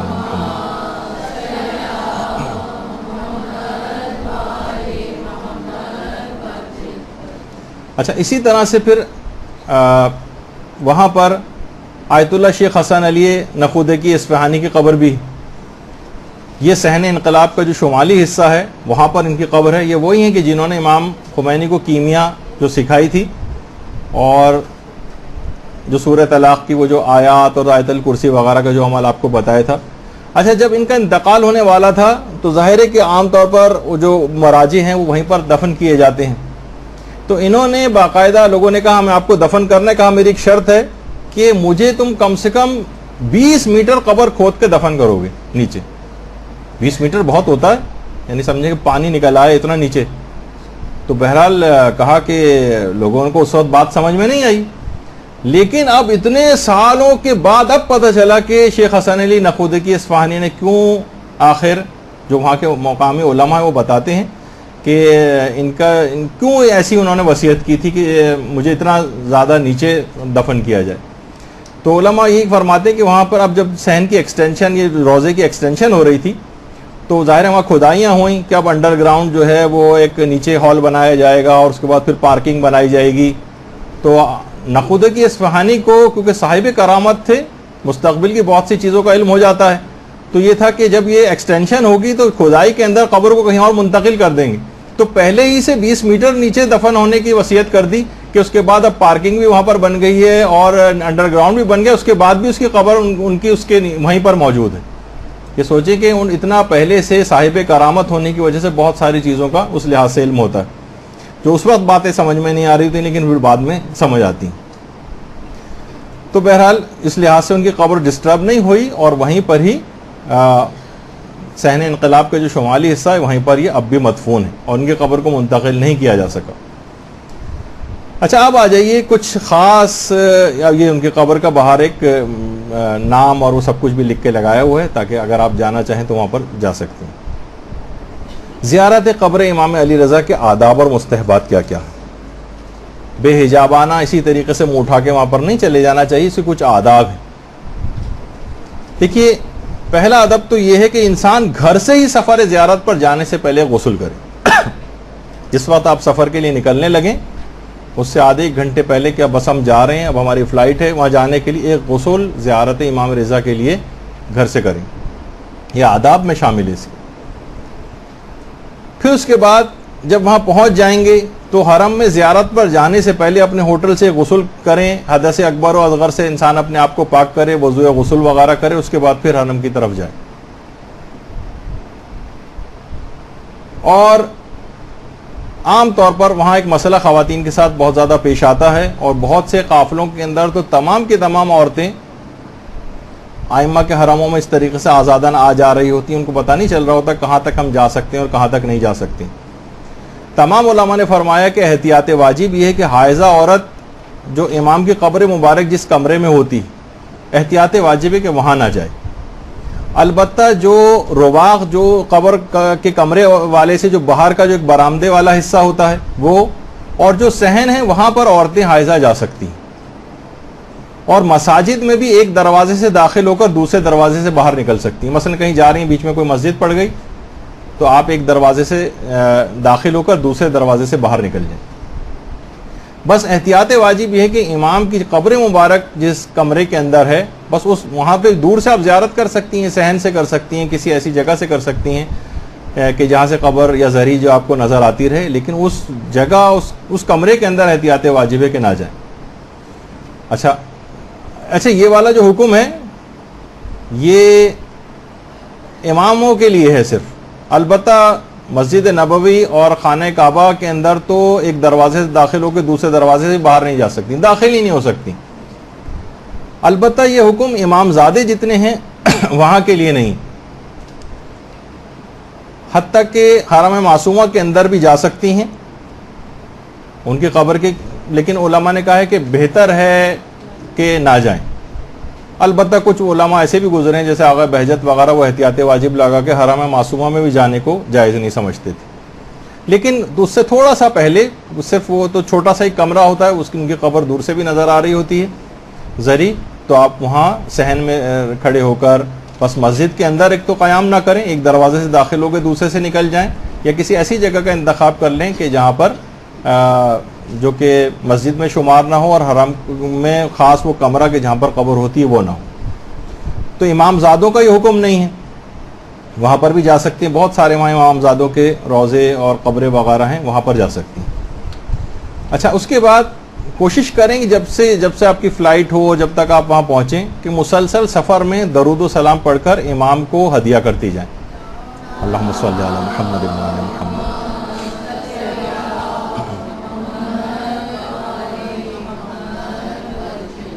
ہدیہ کرتی جائیں اور اس سے امام متوجہ ہوتے ہیں. جتنا درود و سلام جاتا ہے اتنا امام متوجہ ہوتے چلے جاتے ہیں.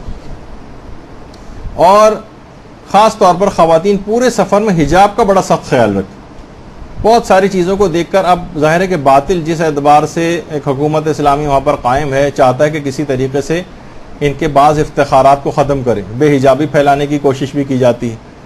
بہت سی دفعہ سے زیادہ بعض جگہوں پہ ایرانی خواتین آپ کو پردے کے اعتبار سے بہت بری حالت میں بھی نظر آئیں گی، تہران میں زیادہ نظر آئیں گی، تو وہاں پر مختلف طریقہ کار سے کوشش کی جاتی. حتیٰ کہ بھی کچھ عرصے پہلے وہاں کے مقامی علماء نے بتایا کہ کچھ عورتیں پکڑی گئیں جو بہت ہیوی میک اپ کر کے حرم کے اندر آ رہی ہیں، جا رہی ہیں، آدھا سر کھلا ہوا ہے، بالوں کو مثلا انہوں نے ڈائی کرایا ہوا ہے، سنہرا بنایا ہوا ہے، اور یہ اور وہ، اور مختلف طریقہ کار سے، اور بہت بھڑکیلا قسم کا میک اپ کر کے. تو باقاعدہ جب وہاں پر پکڑا گیا ان کو، تو انہوں نے اعتراف اس بات کا کیا کہ ہمیں اس کام کو کرنے کے $100 پر منتھ دیے جاتے تھے، تاکہ یہاں پر کسی طریقے سے مقامات مقدسہ میں بھی بے حجابی کو فروغ دیا جا سکے. یعنی جو باطل قوتیں ہیں وہاں چاہتی ہیں کسی طریقے سے یہاں پر بھی یہ تمام چیزیں جو اور جگہوں پہ کامیاب تجربات کر چکے ہیں، یہاں پر بھی اس کا تقدس اور وہ سب چیزیں، عظمت ان جگہوں کی ختم کی جائے.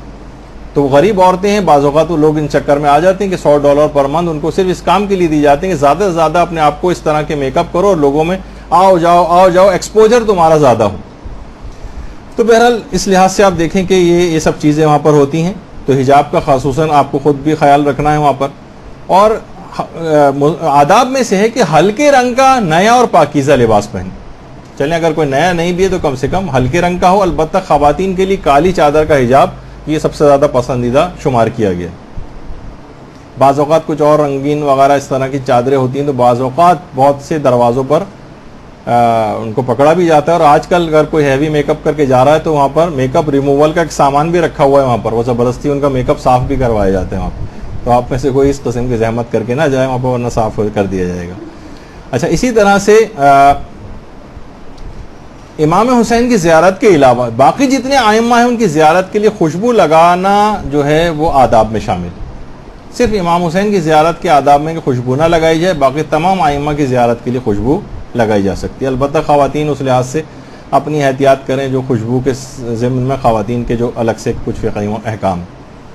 اور سفر پر جانے سے پہلے کوشش یہ کریں کہ امام کے فضائل و سیرت کی معرفت حاصل کریں. یعنی ان کی عظمت پتہ ہو، ان کی اخلاق پتہ ہو امام کا. بہت ساری چیزیں آپ کو نظر آئیں گی کہ امام کس طرح سے، ان کی عاجزی کتنی تھی امام کے اندر. امام حتیٰ کہ اپنے جو غلاموں کے ساتھ بیٹھ کر کھانا تناول فرماتے تھے. دسترخوان پر تمام ملازموں، تمام غلاموں، حتیٰ کہ استبل کے جو ملازم ہوتے تھے ان کے ساتھ، حتیٰ کہ حجام کو تک کو بلا کے اپنے دسترخوان پر بٹھا کر کھانا ان کے ساتھ تناول فرماتے تھے. اور ہر وقت امام کی زبان پر مثلا تسبیحات اربع رہا کرتی تھی. 8ویں امام کی خصوصیت ہے کہ زبان پر زیادہ تر اوقات میں تسبیحات اربع رہتی تھی. تو ظاہر ہے کہ جتنی آپ معرفت امام کی حاصل کریں گے اتنی زیادہ ان کی عظمت کا خیال دماغ میں ہوگا اور زیارت اتنی اچھی ہوگی. اچھا، حرم زیارت کے لیے جس وقت آپ جا رہے ہوں تو فضول گفتگو سے اس دوران بھی پرہیز کریں، اور خود زیارت کے لیے حرم پہنچنے کے بعد بھی لوگ دیکھ رہے ہوتے ہیں کہ لوگ ایک دوسرے کے ساتھ الٹے سیدھے مذاق کر رہے ہوتے ہیں. چلتے ہوئے ہوٹل سے مثلا چلتے ہوئے جا رہے ہیں تو بازاروں میں دیکھتی ہوئی خواتین جا رہی ہیں اور کپڑے دیکھ رہی ہیں اور پرفیوم دیکھ رہی ہیں اور لوگوں کو دیکھ رہی ہیں. بالکل توجہ امام کی طرف رکھیں کہ ان سے ملاقات کے لیے آپ جا رہے ہیں، یہ کہاں ادھر ادھر متوجہ ہو رہی ہیں ان فضول چیزوں کے اندر. تو کوشش یہ کریں کہ حرم کی طرف جاتے ہوئے نہ تو کوئی فضول گفتگو ہو اور نہ ہی اس لحاظ سے وہاں پہنچ کر کوئی ایسی گفتگو ہونی چاہیے. اور حرم جاتے ہوئے چھوٹے چھوٹے اور باوقار قدم رکھنے چاہیے. بہت زیادہ تیز رفتاری کے ساتھ جانا یہ اس کو پسندیدہ نہیں سمجھا گیا. اور جس وقت حرم کے بیرونی دروازے پر آپ پہنچ جائیں تو وہاں پر اذن دخول پڑھیں، اذن دخول. اور وہاں پہ باقاعدہ لکھ کے بھی لگایا ہوتا ہے، باقاعدہ آپ کے پاس زیارت نامے بھی ہوتے ہیں، اس میں سے بھی دیکھ کے پڑھا جا سکتا ہے. اور ہر دفعہ جب بھی کبھی جائیں تو کم سے کم ایک چھوٹا اذن دخول، ادخلوا یا حجت اللہ، اے حجت خدا کیا میں داخل ہو جاؤں، اتنا کم سے کم کہیں. اور اس کے بعد بسم اللہ و باللہ و فی سبیل اللہ و علی ملت رسول اللہ کہتے ہوئے حرم میں داخل ہو جائیں.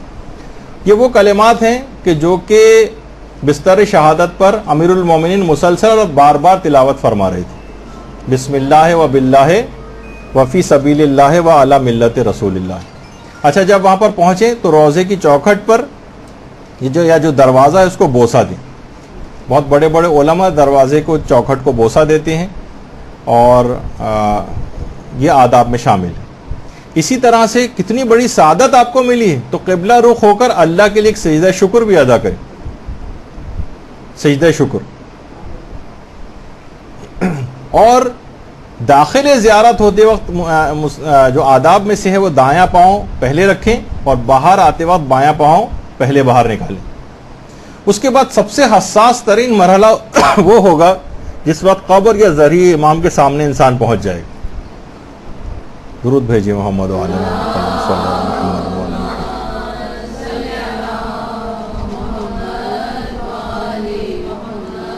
اس وقت مکمل حضور قلب ہونا چاہیے، اور باقاعدہ حضور قلب کے لیے علماء نے کچھ تاکید کی ہیں کہ اس سے حضور قلب کے لیے 30 دفعہ 40 دفعہ یا 100 مرتبہ اللہ اکبر کہے تو اس کو حضور قلب پیدا ہو جائے گا. اور کہ آپ کی حاضری امام کو قبول ہوئی بھی ہے یا نہیں ہوئی، اس کی بھی ایک علامت ہے. آیت اللہ بہجت فرماتے ہیں کہ آنکھوں میں آنسو کا آ جانا یہ اذن دخول کی علامت. اس کا مطلب ہے کہ امام نے حاضر ہونے کی آپ کو اجازت دے دی، آپ آ سکتے ہیں. امام آپ کی حاضری سے خوش ہوئے اگر آپ کی آنکھوں میں آنسو آ جائیں، اگر یہ جو گریہ اور رقت پیدا ہوتی ہے وہاں جا کر، اس کا مطلب ہے آپ کی آمد کو امام نے قبول کر لیا. اور اگر دل راغب نہیں ہو رہا ہے اس کے باوجود، تو آیت اللہ بہجت تو یہاں تک کہتے تھے اگر پھر بھی دل راغب نہ ہو تو واپس چلے جاؤ، 3 دن تک روزے رکھو، اس کے بعد غسل کرو اور پھر زیارت کے لیے واپس آؤ 3 دن تک. لیکن عام طور پر قافلوں میں یہ چیز پاسبل نہیں ہوتی، تو کوشش کریں کہ پہلی دفعہ سے ہی ایسا ہونا چاہیے کہ امام آپ کی حاضری کو قبول کر لیں اور گناہوں سے توبہ کر کے آئیں. دیکھیں بے حجابانہ جو میں بار بار کہہ رہا تھا کہ اس طریقے سے چلے جانا، شیخ بہائی کو بھی یہ بات بہت بری لگتی تھی کہ کیا ہے کہ ہر فاسق و فاجر اور بدکار گناہوں کی پوری پورٹ لے کر جو ہے وہ امام کی قبر کی زیارت کے لیے چلا آ رہا ہے. شیخ بہائی عملیات کے بھی بہت بڑے اسپیشلسٹ تھے. شیخ بہائی نے کہا کہ میں دروازے پہ ایسا تعویذ لگا دیتا ہوں، جو مین دروازہ ایک ہی ہوا کرتا تھا اس وقت، کہ کوئی گناہ کبیرہ کے اندر مرتکب شخص امام کے حرم میں داخل نہیں ہو سکے گا. امام کی توہین نہیں ہے اس کے اندر. اب کیا ہوا کہ شیخ بہائی نے وہ تعویذ وہاں دروازے کے اوپر لگا دیا. اب باہر اگلے دن رش لگ گیا لوگوں کا، کوئی شخص اندر داخل ہونے کو تیار نہیں کہ نہ جانے میرے گناہ لوگوں کے سامنے آشکار نہ ہو جائیں. لوگ رو رہے ہیں، زارو قطار رو رہے ہیں کہ کس طرح سے ہم اندر جائیں. شیخ بہائی سوئے تو خواب میں امام رضا علیہ الصلوۃ والسلام آئے.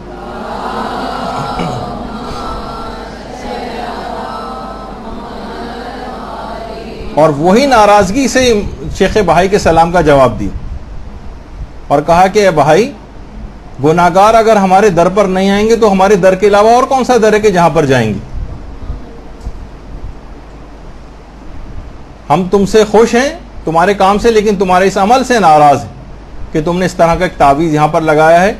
اب تمہیں چاہیے کہ خالی تعویذ نہیں، اس دروازے کو ہی نکلوا کر جلوا دو. باقاعدہ شیخ بہائی نے اس کے بعد اس دروازے کو نکال کر جلایا گیا اور پھر ہر شخص کو وہاں پر اس طریقے سے آنے کی اجازت ملی. تو وہ کریم اور وہ فیاض شخص جس کے دربار کے اندر ہم جا رہے ہیں، جو کہ کسی کے گناہ کو آشکار ہوتے بھی نہیں دیکھنا چاہتا، پھر اس کے باوجود بھی انہی گناہوں کے اوپر مصر رہیں، یہ اپنے آپ سے سوال کرنا چاہیے. تو بہرحال پھر اس کے بعد کوشش یہ کریں، یہ بھی آداب میں یہ چیز شامل ہے کہ دوسروں کی نیابت میں زیارت نامہ پڑھیں. دوسروں کی نیابت میں زیارت کے جو جملے ہیں، اپنے مرحوم کی طرف سے، اپنے مرحومین کی طرف سے، جن کا کوئی دنیا میں نہیں ہے ان کی طرف سے، یا جو یہاں پر آ سکتے تھے اور کسی مجبوریوں کی وجہ سے نہیں آ پاتے ہیں ان کی طرف سے، یا جو ایک بار آ کر گئے اور بار بار آنے کی خواہش تھی اور انتقال کر گئے ان کی طرف سے، جن کی غیبتیں آپ نے کی ہیں، جن کو کوئی نقصان پہنچایا ہے ان کی طرف سے. تو جس حد تک بھی ہو سکے، یا جنہوں نے آپ سے التماس دعا کے سلسلے میں کہا ہے کہ ہمارے لیے دعا کرنا، ان کی طرف سے وہاں جا کر ان کو پڑھا جائے. اور آپ نے دیکھا کہ کتنا 7 لاکھ حج کے برابر آپ کے مردوں کو، تمام افراد کو کتنی زیادہ ان کے ثواب کی ضرورت ہوگی. تو یہ ثواب اپنے حد تک کیوں محدود رکھیں، سب کے لیے کیوں نہ کر دیں اس کو. تو وہ ان سب کی طرف سے وہاں جا کر اس کو پڑھنا چاہیے. اور خاص طور پر ایک خاص زیارت جو ایک درود ہے جو کہ امام رضا کے لیے وہاں جا کر پڑھا جاتا ہے.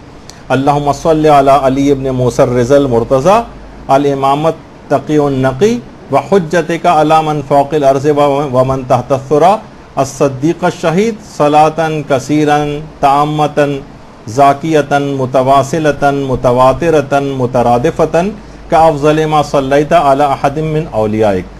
یہ خاص اللہم صلی علی محمد و علی محمد.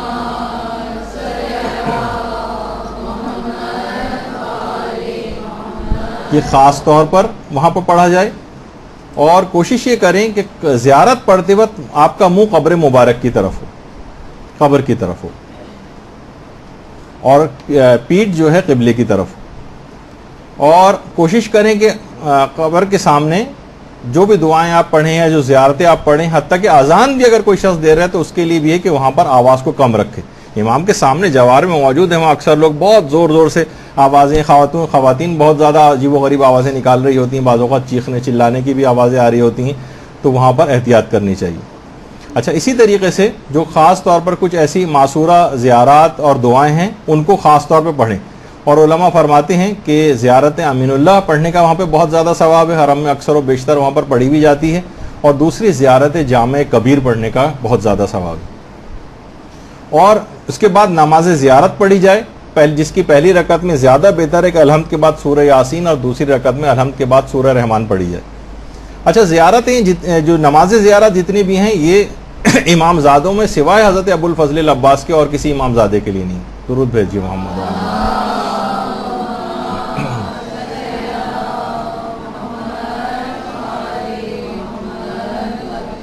اچھا، اس کے بعد پھر کچھ تلاوت قرآن کر کے صاحب قبر کو ہدیہ کریں، امام کو ہدیہ کریں. باقاعدہ علماء کا بھی طریقہ کار ہے کہ جب آیت اللہ سیستانی بھی گئے تھے حرم امیر المومنین تو کچھ دیر وہاں بیٹھ کے تلاوت قرآن کر کے ہدیہ کیا تھا، اور یہ آداب میں سے بھی. پھر اس کے بعد اگر نماز یومیہ کا وقت آ چکا ہے تو پہلے آپ اسے ادا کریں، پھر زیارت کے لیے جائیں. لوگ عام طور پہ کہ چلو پہلے زیارت کے لیے نہیں، آداب میں کہ پہلے اپنی واجب نماز کا وقت آ جائے تو پہلے اس کو آپ پورا کریں. پھر اس کے بعد قبر پہ جیسی آپ کی نگاہ پڑے آپ ایک تکبیر کہیں، اور یہ تکبیر آہستہ آواز میں کہیں. حتیٰ کہ دیکھیے اللہ اکبر بھی کہہ رہے ہیں تو بعض اوقات جوش میں انسان بہت تیز آواز بلند کر سکتا، نہیں، امام کے سامنے موجود ہیں بالکل، تو بہت احتیاط کے ساتھ، بہت آہستگی کے ساتھ، شائستگی کے ساتھ اللہ اکبر کہنا. اور پھر اس کے بعد اگر ممکن ہو تو قبر یا زہری کے قریب جا کر اسے چھوئیں اور پھر دوسروں کے لیے جگہ چھوڑ دیں. یہ آداب میں سے ہے باقاعدہ کہ اس کو بہتر ہے کہ اس کو چھونا کافی بہتر ہے کہ علماء مراجع سارے اس کو جا کر چھوتے ضرور ہیں، اسے چھوئیں. پھر اس کے بعد اگلا ہے کہ ممکن ہو تو قبر یا زری کو بوسہ دیں، قبر یا زری کو بوسہ دیں، یہ بھی آداب میں سے ہے. اور یہ بھی ہے کہ ممکن ہو تو رخساروں کو قبر یا زری کے اوپر رکھیں. اب ظاہر قبر کے تک پہنچنا ممکن نہیں تو کم سے کم زری جو ہمارے سامنے اس پر ہی اپنے رخسار رکھیں. اپنے رخساروں کو رکھنا، باقاعدہ ایسے رخساروں کو سلام کہا گیا ہے معصوم کی طرف سے جو قبر کو چھوتے ہیں. اور کوشش یہ کرنی چاہیے کہ حتی المقدور کھڑے ہو کر زیارت پڑھیں، یہ اس کے آداب میں سے ہے. اور اب ایک چیز ممکن نہیں ہے کہ قبر کا ایک لحاظ سے چکر لگانا ہے جسے طواف کرنا کہا جاتا ہے. اگر ممکن ہو اور کسی کے لیے تکلیف کا باعث نہ ہو تو آداب میں سے یہ کہ طواف کا عنوان نہیں ہونا چاہیے، زری کے گرد ایک چکر لگائے، جو اب پاسبل نہیں ہوتا ہے کیونکہ پارٹیشن عورتوں اور مردوں کے ہو گئے ہیں تو پورا زری کا طواف یا چکر نہیں لگایا جا سکتا. اور ہمیشہ جب بھی انسان حرم میں مطہر سے باہر جانے لگے تو ایک الوداعی زیارت پڑھے اور اس کے بعد جائے. کوشش کریں کہ جس وقت باہر جانے لگے تو الٹے قدموں باہر جائے تاکہ قبر کی طرف پیٹھ نہ ہو اس کی. جو کمرہ ہے جہاں پر قبر مبارک ہوتی کم سے کم اس کمرے کی حد تک پیٹھ قبر کی طرف نہ ہو، اس کے بعد پھر باہر نکل جائے اس سے تو پھر پیٹھ کر سکتا. دعاؤں میں دوسروں کو مقدم رکھے، اور خاص طور پہ جنہوں نے آپ سے دعاؤں کے لیے کہا ہے، جب بھی انسان سفر زیارت کے لیے جاتا ہے تو امام سے باقاعدہ جا کر کہے کہ مولا بہت لوگوں نے بڑی تاکید کے ساتھ بات کہی ہے اور ہم پر بہت حسن ظن کا اظہار کیا ہے کہ یہ جائیں گے تو ہماری دعا قبول کروا دیں گے، وہ ہماری عزت آپ رکھ لیجئے گا کہ جب ہم جائیں تو ان کی وہ حاجت قبول ہو چکی. اور اسی طرح سے تعجیل ظہور امام زمانہ علیہ السلام کے لیے زیادہ سے زیادہ دعا کرنا.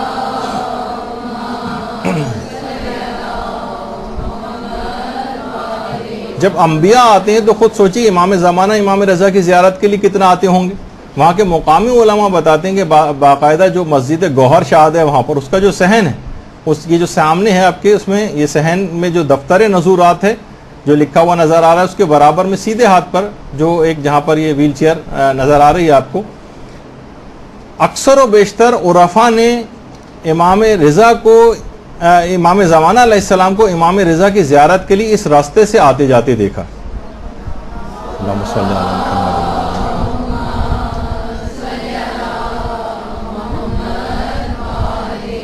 اور یہ وہ جگہ ہے کہ جہاں سے ذریعہ امام نظر بھی آتی ہے، یعنی یہاں پہ لوگ کھڑے ہو کے زیارت بھی کرتے ہیں، اور امام کو اکثر عرفا نے یہاں سے آتے جاتے زیارت کے لیے دیکھا ہے. اور یہ جگہ خاص طور پر جو اس کے سامنے کا ایریا ہے، یہ بہت زیادہ معجزات بھی یہاں پر ہوئے ہیں، بہت سے بیماروں کو شفا بھی ملی اور بہت برکات حاصل ہوتی ہیں. جہاں سے امام گزر بھی جاتے ہیں ظاہر ہے وہ جگہ بھی بابرکت ہو جاتی.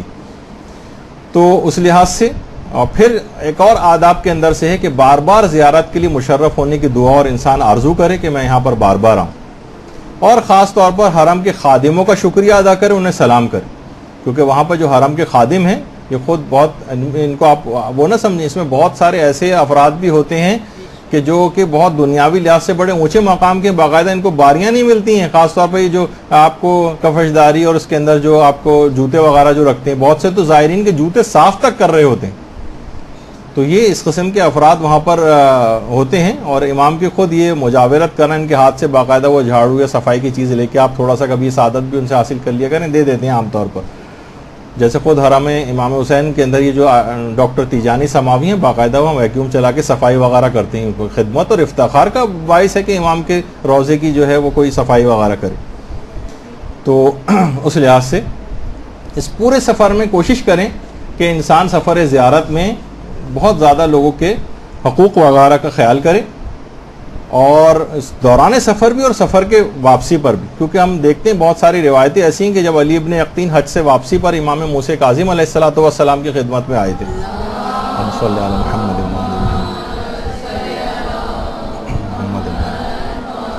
تو اجازت نہیں مل رہی تھی امام کی طرف سے. پہلے دن اجازت نہیں ملی، دوسرے دن بھی اجازت نہیں ملی. امام نے باقاعدہ کہلوایا کہ جب ابراہیم جمال تم سے ملاقات کے لیے آیا تھا تو تم نے اجازت کیوں نہیں دی تھی ملنے کی؟ وہ اتنی دور سے آیا تھا اور واپس چلا گیا. جب تک تم اس کو راضی نہیں کر لو گے ابراہیم جمال کو، تب تک میں اپنی زیارت کی اجازت نہیں دوں گا. کہا کہ مولا میں کیسے زیارت کروں، میں تو مدینے میں ہوں اور وہ تو کوفے جا چکے ہیں. کہا کہ رات کے وقت بقی میں جاؤ، وہاں پر تم کو ایک اونٹ ملے گا، اس پہ سوار ہو کر کوفے جاؤ اور اس کو راضی کر کے واپس آؤ، پھر میری زیارت کی اجازت ملے گی. انہوں نے پھر ایسے ہی کیا اور علی ابن یقطین گئے اور اس کے بعد وہاں سے ان کو راضی کر کے واپس آئے. تو لوگوں کے حقوق اگر کسی کوئی ضائع کرے گا تو امام اس کی شکل بھی دیکھنا گوارا نہیں کریں گے.